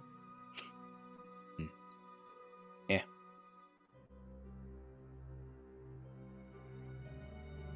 You see Jalen out there, and you just see her in a gown, like let's say she has a nice like a bit of a fur cloak on, and underneath is almost like a see-through dress. But at the moment, as she's traveling around, she has covers on to cover her form, and she looks at you and go, "Hello, Mr. Hayes. May I come in?" Please come on in, Jelena. Gives very slow nod. At this cue, I'm gonna take my potion. Yep. You hear the door knock. You knock back a potion, and we cut to like spider on the wall kind of view of Jalen walking in, Eddie offering the door, and her just taking a quick survey of the room here. And you probably even see her nose wrinkle. Ugh, what's that smell? Oh, my apologies. I usually have a bit of a smoke at this time of night. Again, just stares at you for a little bit, then towards the incense container, watching the smoke billow out. Oh, is that so? And Yeah, I did try to, it's like a burn an incense to help counteract the smell, but, you can only do so much, And I'm going to say a few minutes of silence pass as she's waiting expectantly, but she's investigating you. She's looking you up and down.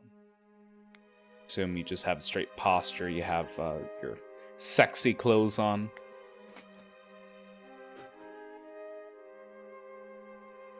So, would you like to take a seat with me? Why, of course, Mr. Hayes. I would love to take a seat with you. Sit at the table. Yep. Yep. Yep. I guess she would go up to your chair first, pull it out for you to sit before sitting in her own chair.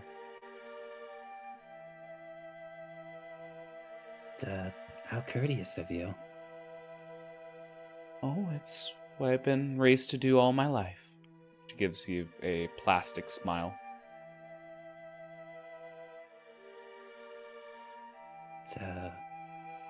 Yes, you do give off the air of someone who was born into nobility.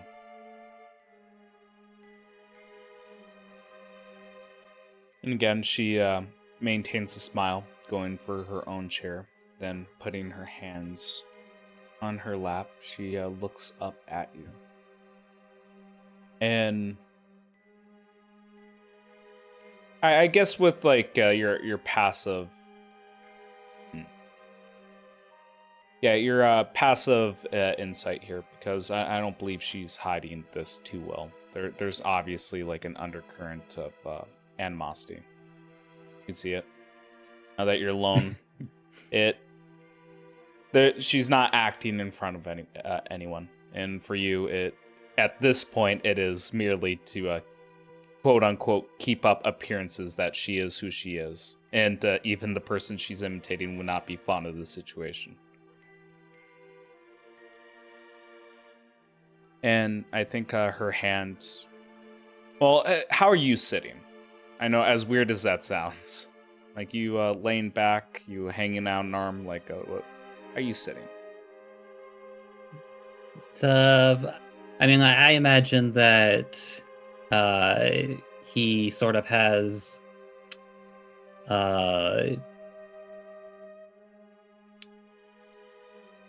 I would say while he's speaking with her, angled toward her, his left elbow is on the table with his vape pen. It's which is still itself giving off a bit of smoke. And his right arm is probably draped over his right knee. I guess her hand would go towards your knee, towards your hand, touch it, and she would say, "Now, Mr. Hayes, you said you wanted company tonight. What do you mean by that?" Well, it's like I said. You are quite an interesting young lady, and I was hoping to be able to speak with you in private. She blushes and looks aside. Looks towards the table. Well, you have my attention.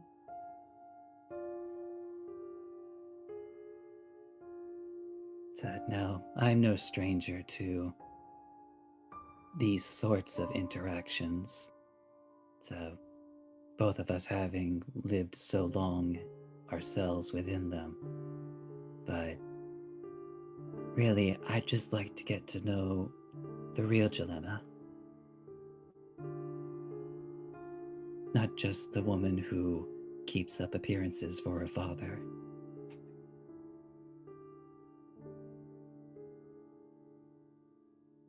And her eyes slowly travel up your body and meet your gaze. You want to know the real me?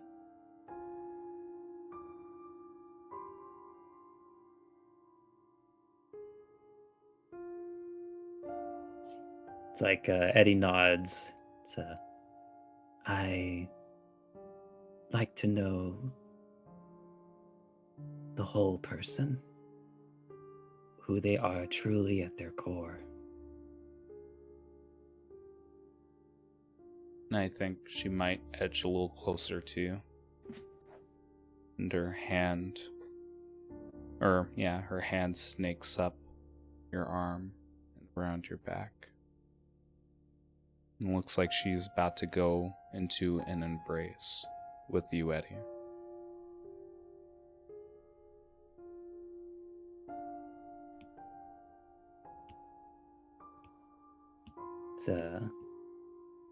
Then and as they do, just like pauses for a moment. Although, by the way, are you okay? And I imagine like as her arms are going around you, trying to go into embrace, and you look up and say, "Is there something wrong with you?" We see like her nails curving a little bit more, getting a little bit more sharp, but then suddenly retract at that. Me? Perfectly fine. So, Never been better. are you sure? You seem... As he kind of like runs his hand over her arm. You're not sensitive, are you? No. Not sensitive. He gives you a plastic smile.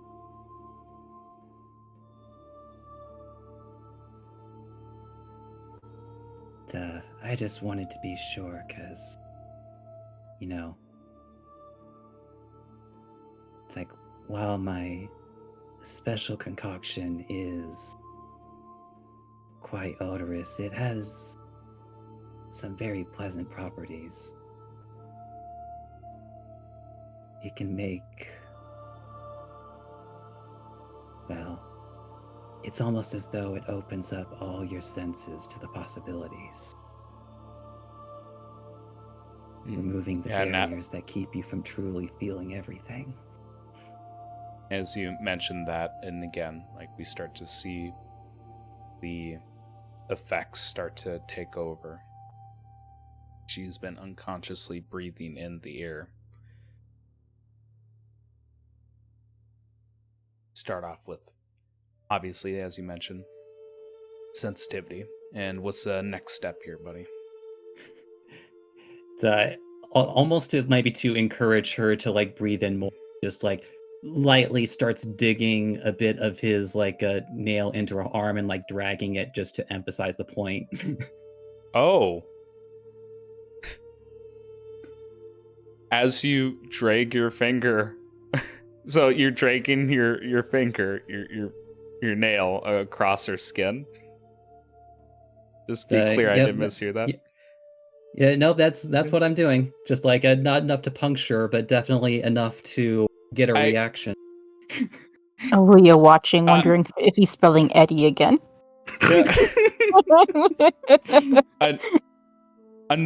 Unfortunately, you put enough in your mind. You're putting enough pressure where it shouldn't puncture. I'm going to tell you, Eddie, it does, as it feels like her skin's like paper, and as like your nail trails across, you see like wrinkly skin underneath that veil, and as you make the puncture, the skin turns unnaturally white and begins to peel from the contact.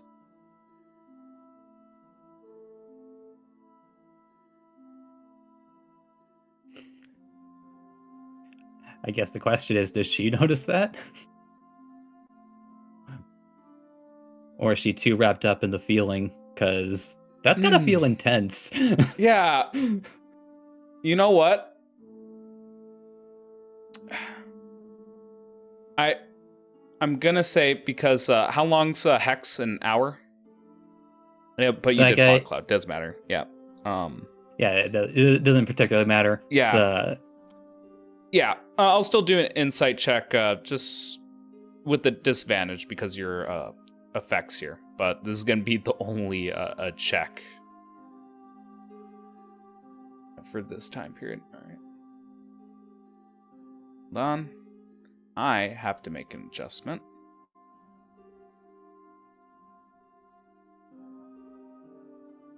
Incidentally, do tell me if she succeeds on her insight.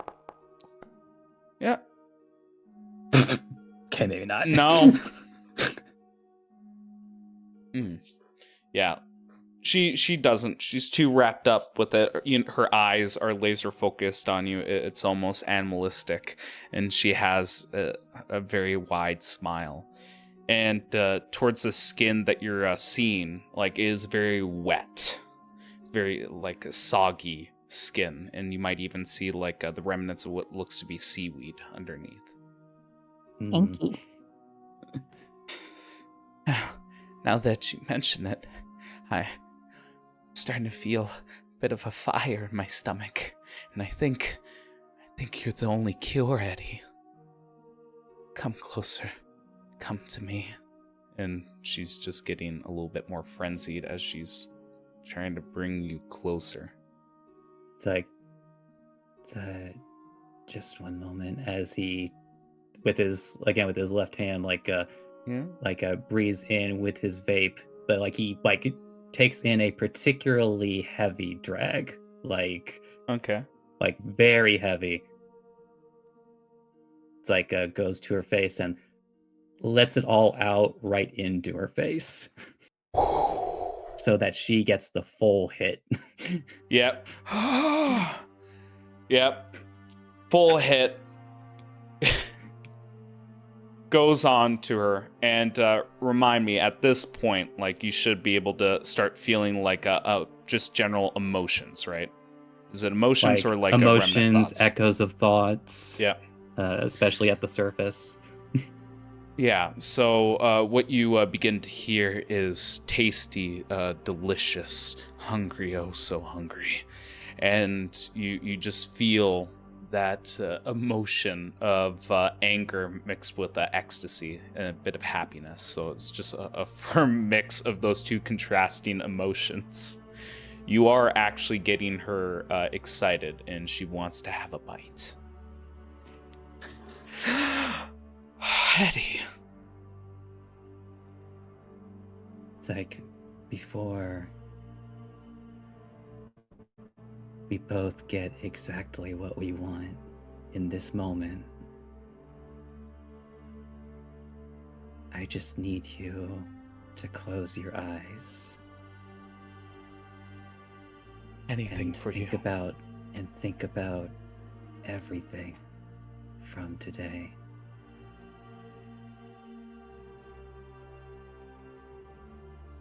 Yeah, and she closes her eyes, and her thoughts linger on having a conversation with the statue, the sculpture. It lingers on the assassination. It lingers on her talking with a changeling, and then just the unbridled rage of the assassination going afoot. It's like, and now that he has her right where he wants her, Yep. he's actually going to go deeper. He's gonna go deeper. Hell yeah. Because he just needed the seed. Because essentially, he's trying to figure out what her ultimate goal is. Yep. And he feels like she's part of it. So now that she is enraptured in the stage 2 of his drug, he's now going to essentially do the full dive, detect thoughts rather than just the surface ones. Okay. Right. So as you go deeper here, and let me actually have a look. And you said you're basing this off of detect thoughts here. Yeah, because that's even how in the I think it's in the original Eddie document how that works. Yeah. For my sake, I'm just gonna quickly look at it. All right. Yeah. Gotcha. So as you it's a bit more liberal because it takes so long and the conditions have to be right to make it work out that way. So yeah, like as you probe, I'm gonna give you a little bit here. We've had a hell of a lot of setup leading up to this moment. Let's go back in time. We just see like the shadow of a creature, and it is just eating. And as we look around the cave, we see what looks to be older women, like with very wet and matted hair next to a cauldron. And like there's just chunks of them being torn out and consumed. It looks like to be the remnants of a coven. And this shadow of a creature is becoming more feral, is becoming more like an animalistic beast from the deep below. This is just consuming all of them. And then we see a flash of this cave being torn apart, excavated by sea elves, and this creature lurking in the distance, watching its home being torn and mined. And then eventually we see like years passed as the civilization is growing, expanding within Frostheart, and genasi slowly making their ways in, water genasi. And one of them in particular with almost a solid-like form made of ice, offering a hand to this creature, and the creature taking the hand. And then we see a scene of this silhouette carving what looks to be the dead body of a changeling, skinning it alive and wearing its skin. And as it does so, we see the shadow begin to dissipate and it taking form of a lovely woman, the woman that is for you. Flash cut. We see many talks between this woman and this ice-like man, who you could only assume to be a Quagmire. And you see that the plot basically boils down to keeping all the sea elves within the city. And you see the tunnels being burrowed by these large worms and rainfall going onto the city itself. Looking from the balcony, even as you're probing, you see distant rainfall in what looks to be a circle around the entire city. And looking at the ceiling, you're seeing small holes beginning to form. And again, with this memory, you see what the plan is as the ceiling collapses, killing everyone. And she takes a deep breath after that.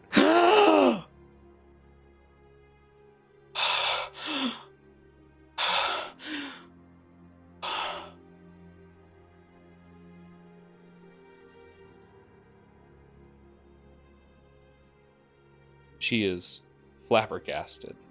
Actually, well, I need to double check because that seems like the kind of point of no return where they realize how far you've gone. Or am I misunderstanding? with the Oh setup no, and trust the me. drawback. Like, but even Yeah. just in this moment, it's like Eddie will now Yeah. say, like, like with that all in mind, just like, well, got what I needed. And then the smoky billows around him start to build as he is now going to Eldritch Blast shotgun this woman. Okay.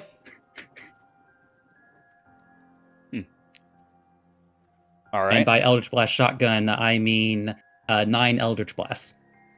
Okay. If Yeah. I see Eddie getting up to act, can I haste him? Yeah. You know what? Fuck it. You use up a. Well, the setting's perfect here. Use up a spell slot, and Eddie, I would have you roll, but the AC of this creature, even if you missed once or twice, you were going to get it. So please use up your sorcery points and paint the picture here. And I will show what this creature looks like as you blast it out of the window. It's like, yeah, as like the smoke like billows, and he says like, well, I got what I wanted. It's like, as like the maybe even she like reacts a bit and like, you know, like gets up, just like, wait, what? Like the smoke starting to billow and starting to take the form of like a small, almost like shadowy spheres as they, you know, like start to like surround him, and then fire 1, fire 2, like maybe like one goes into her shoulder and one in her lower knee. It's like starting to eat away like at the parts, like you know, like burning them into ash. Yeah, we see the disguise beginning to be torn away from the blast, even to the point of cindering the face, until we see this creature as you're fucking blasting it away. Like, you know, I do have to admit, another blast. You had yourself a pretty good gig going here. Another blast. Yeah. And you probably would have gotten away with it too. One more blast. But the fact of the matter is, another blast. The Hayes family, blast, is very good, blast, at rooting out traitors. And all the remaining blasts, like they go further and like, you know, like into her chest and like then blasting her, as you said, out the window. Yep. And yep. And even furthermore into the air, you have enough movement. First blast puts her against the glass. Second blast fractures the window, causes a spider web crack. Third blast shatters her through. Fourth blast launches her into air. Then the following blasts keep her going farther and farther into the air, even going upward to increase the height. Bam, bam, bam, bam. And once it all finishes, she's 180, 200 feet up in the air, and she's doing a free fall. We have like a camera view top down of her just reaching out for the camera, other arm reaching out for the camera, and she begins to fall until she disappears from the screen. Irregardless, the damage from your blast and the fall height would definitely kill her. You guys are 100. I almost want to imagine it's a Mother Gothel kind of end, actually. Yep. It's like falling, and doesn't even actually impact the ground because she withers away to nothing. Yep. All but ash on the ground. But all right, you can come out now. I was just gonna say, I want to reiterate this one more time in layman speak, because you got a lot of information from that, and we can imagine everyone getting together. It appears that the plan Genasi are doing at the moment is the same worms that are burrowing tunnels to enter and exit into Frostheart. They have stolen those eggs, been raising them.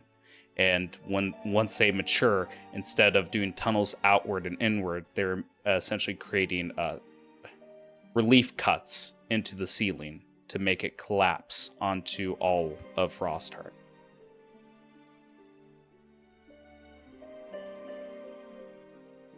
It's like and incidentally, was he able to glean in any way, like does she know like how communication is being blocked out?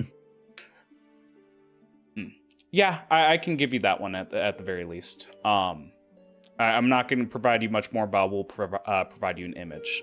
You do see the image of a tower made of ice.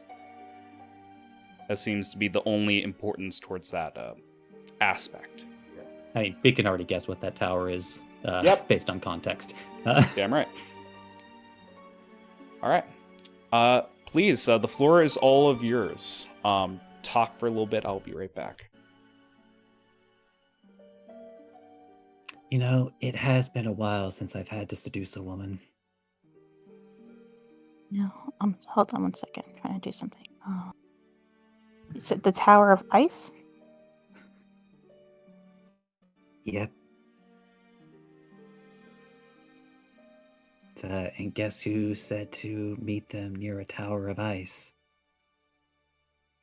With a collection of eggs. I'm assuming it is one of the Genasi generals. The one you spoke with when we first arrived, yeah. Son of a bitch.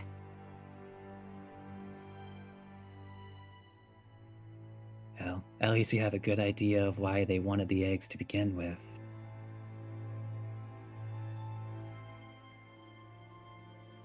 And, you know, planting a daughter look-alike to make sure that the main official, the general, it's like, wasn't privy to it, and even if presented with information to the contrary, would just dismiss it.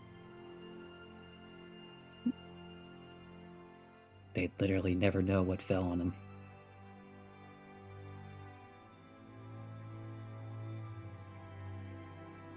Rocks fall, everyone dies.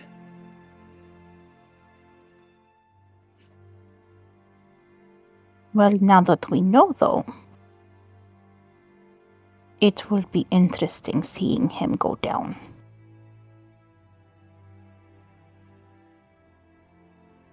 You know what? Speaking of which, we should probably tell the general immediately about that. I agree. Also, what's the deal with the very interesting random sea elf servant? Like, she was here for everything that went down before. Aluya, I don't know how to tell you this, but you know them already. It is Atticus. I'll give you a hint. It's the hottest person you know. Of course it is. I knew that already. Yes. Seer, are you here? Meanwhile, Seer walking around being like, I should have asked when they would be finished.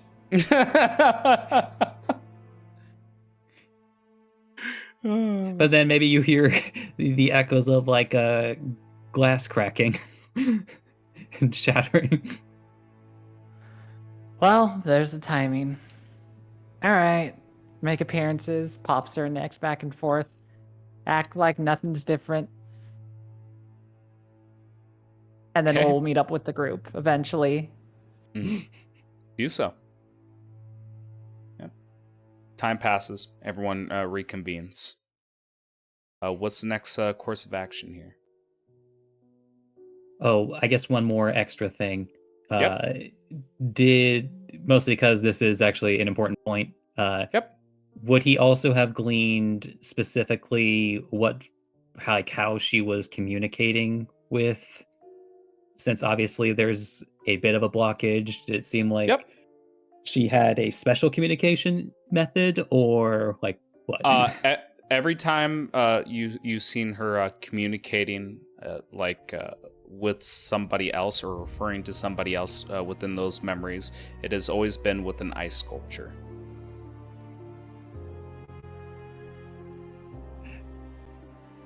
Okay, so then of course he would carve out a special magical exception for himself with a specific condition.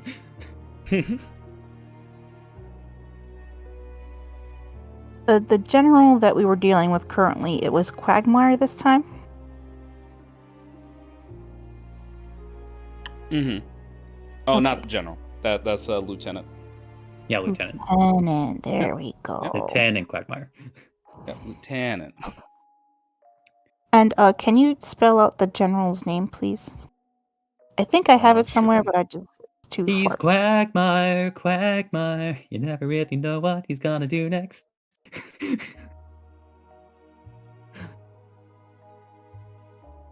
thing. Thank you. Mm-hmm. Wait, this is I'm talking about Jelenia was Ted. Oh, yeah. I got you. I got you. Yeah. It's Nereus. Okay. Yeah. 1 second. De facto leader by virtue of martial law. Yeah. Actually, I guess we didn't really know if he was already leading the place before the war, but Mm, if he wasn't before, he is now. there you go. It's Nereus. Thank you. Yep. All right. But yeah, we should probably tell Nereus about what we just uncovered, and also find a way to break it to him gently what happened to his daughter. Find it. Bring it to him gently. All right. Okay. Just so, like, before we cut to another scene here, are you guys going to be regurgitating information you guys have learned here to him, or is there going to be more to it? What's the outline of the conversation that you guys have in mind with Nereus? Well, definitely informing him of the master plan. Yep. And Jilly's role in making that plan possible. I guess also by extent, and since he was probably since informed by it, would have liked to have known then the root cause of the communication issues. Hmm. And then, yeah, he probably is going to have questions about his daughter. So, again, breaking gently what has currently befallen her. All right. Yeah, I guess that'll be our finishing scene for the session, is like a conversation with Nereus. So I kind of imagine that we go to study. So let's get things set up here.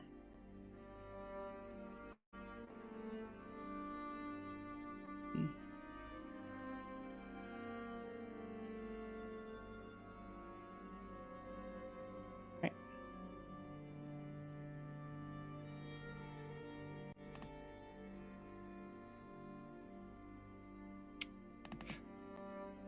Moral of the story, kids, when you bring in assassins slash covert ops individuals like into your plan, maybe give them plate armor.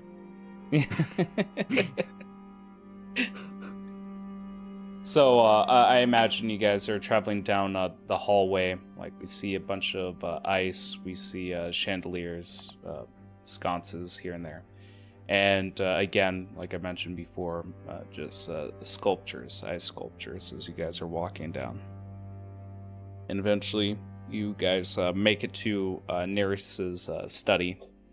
Knock on the door, he opens it, invites you all in, and you guys all spill in and start regurgitating the news. But let's get to the meat and potatoes of it. You guys spill the plan that the Genasi have in mind here. And there's just a moment of shock, and I think he might even rush to the window. And again, from distance, overlooking all of Frostheart, you see the dripping of water coming from the ceiling in very specific spots. And his eyes go towards the ceiling and just goes, "They're insane. Crazy. Why would you do such a thing?"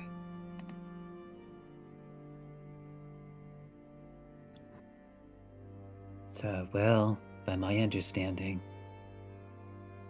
They essentially believe that they're taking back what was stolen from them.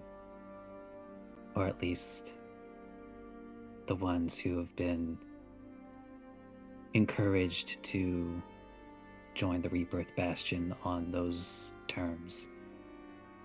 The Why would leaders have anyone- other ideas, though. Anyone take part in this madness? It And see his eyes even dart down to like each one of the districts, even lingering on the middle class district, the Heart, and the farms. say my daughter is hidden amongst this maze. Is she hiding? Well, she did have 2 very good reasons to keep herself hidden. Yes. I can understand. It's not easy someone wearing your own face. I can't imagine how she could have felt in that moment.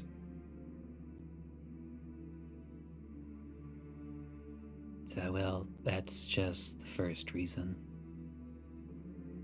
First reason. Well, the second reason is, I suppose, shame would be the best way to put it.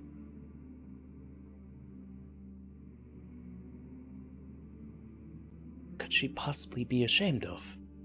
It's my daughter.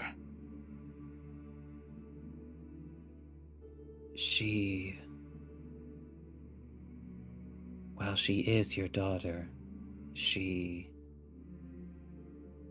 doesn't look as she did when you last saw her.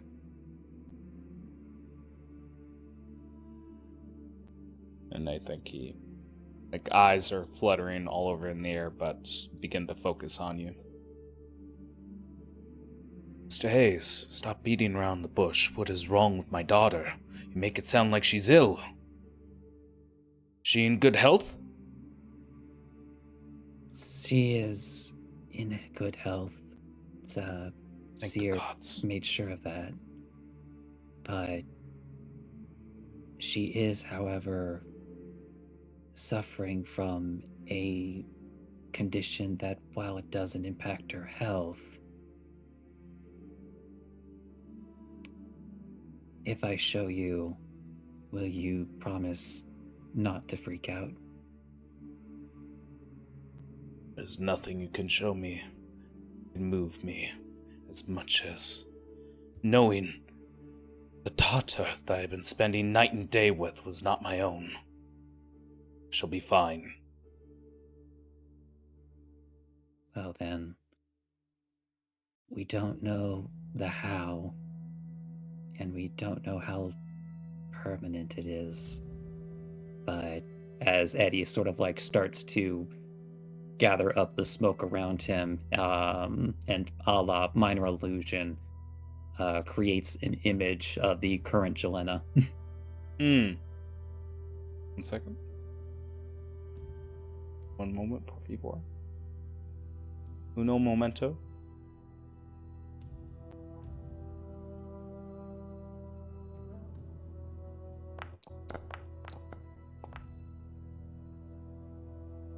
It's nonplussed.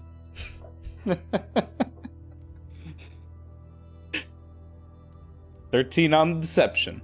But he stares. He holds his outward composure. You don't know what kind of turmoil he might have on the inside, but he stares. Looks at you questioningly. This is my daughter. Yes, and before you ask, yes, I am certain.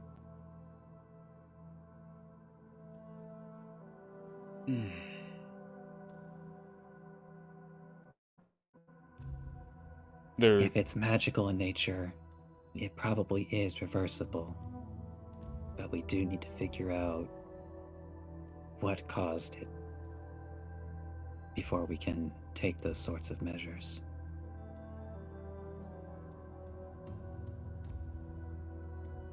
Just staring at the image for a while. Probably a couple minutes pass.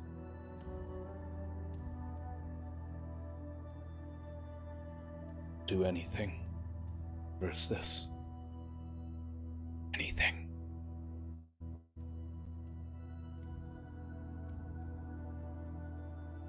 And we'll do all we can to help as well. But as he kind of like gestures a thumb up above them, we do have a pretty dire circumstance to deal with first. Worse yet, I don't hear any snoring. And again, he just stops for a moment, listening to the ambience. And even like at this moment, like you might even feel like a few like very subtle thuds. Dum, dum, dum. He scowls. Titans walking. Damn it all.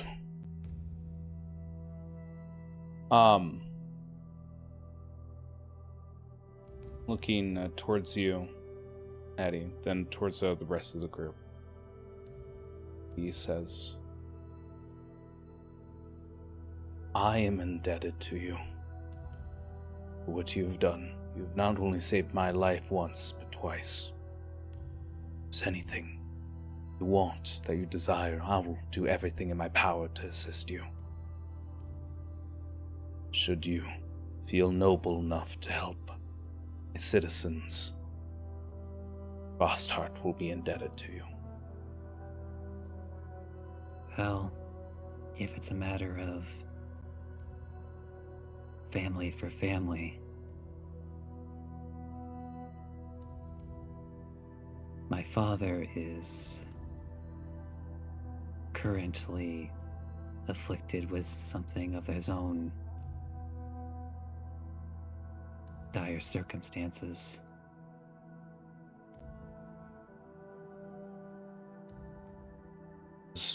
There's an issue with James. Yes, remind me, I think it was it like Dragonfire?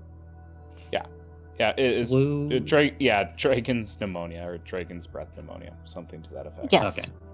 Correct. You can do shorthand. It's, he's Out of breath. He's currently out of breath. I mean, but that's like a Tuesday for him.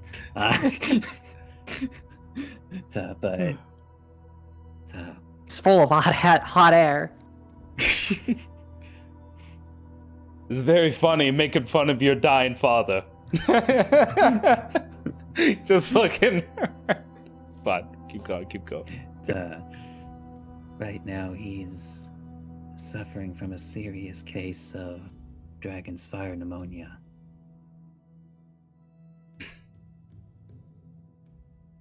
I won't do it all. Supposedly, the ingredients that we need to create a true cure for it is something that can only be found in Frostheart.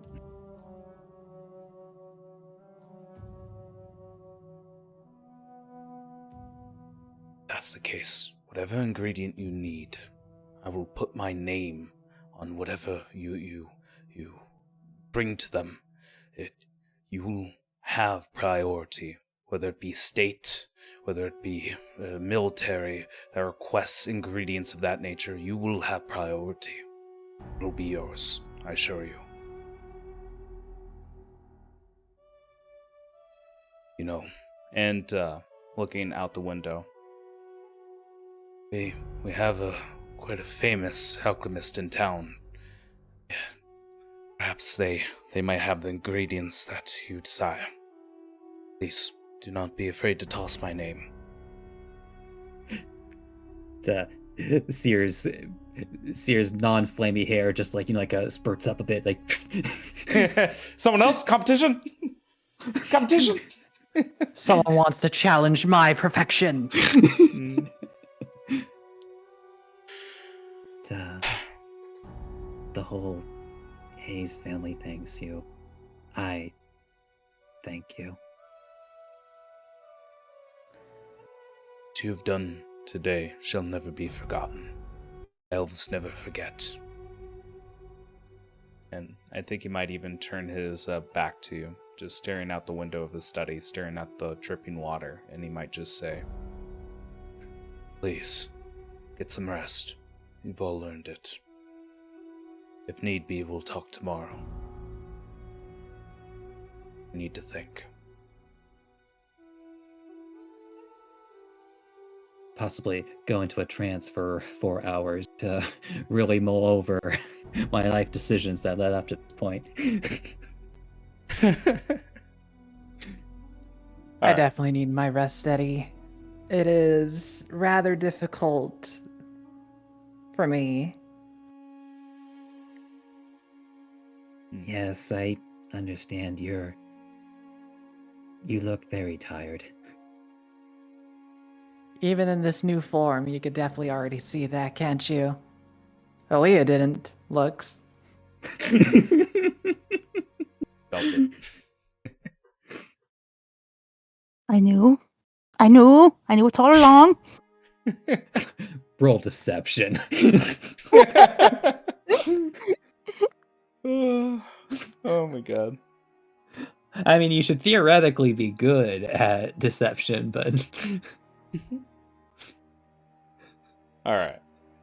I will roll We- insight again to Luya, but regardless, keep going. Yeah, well, I guess we end on the picture of you guys leaving the room, very successful today, and just going back and forth teasing each other.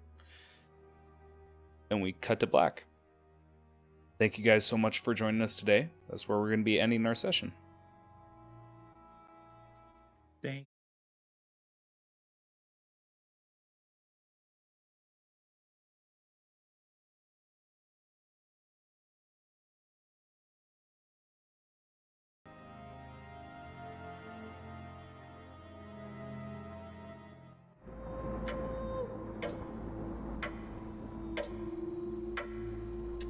This has been House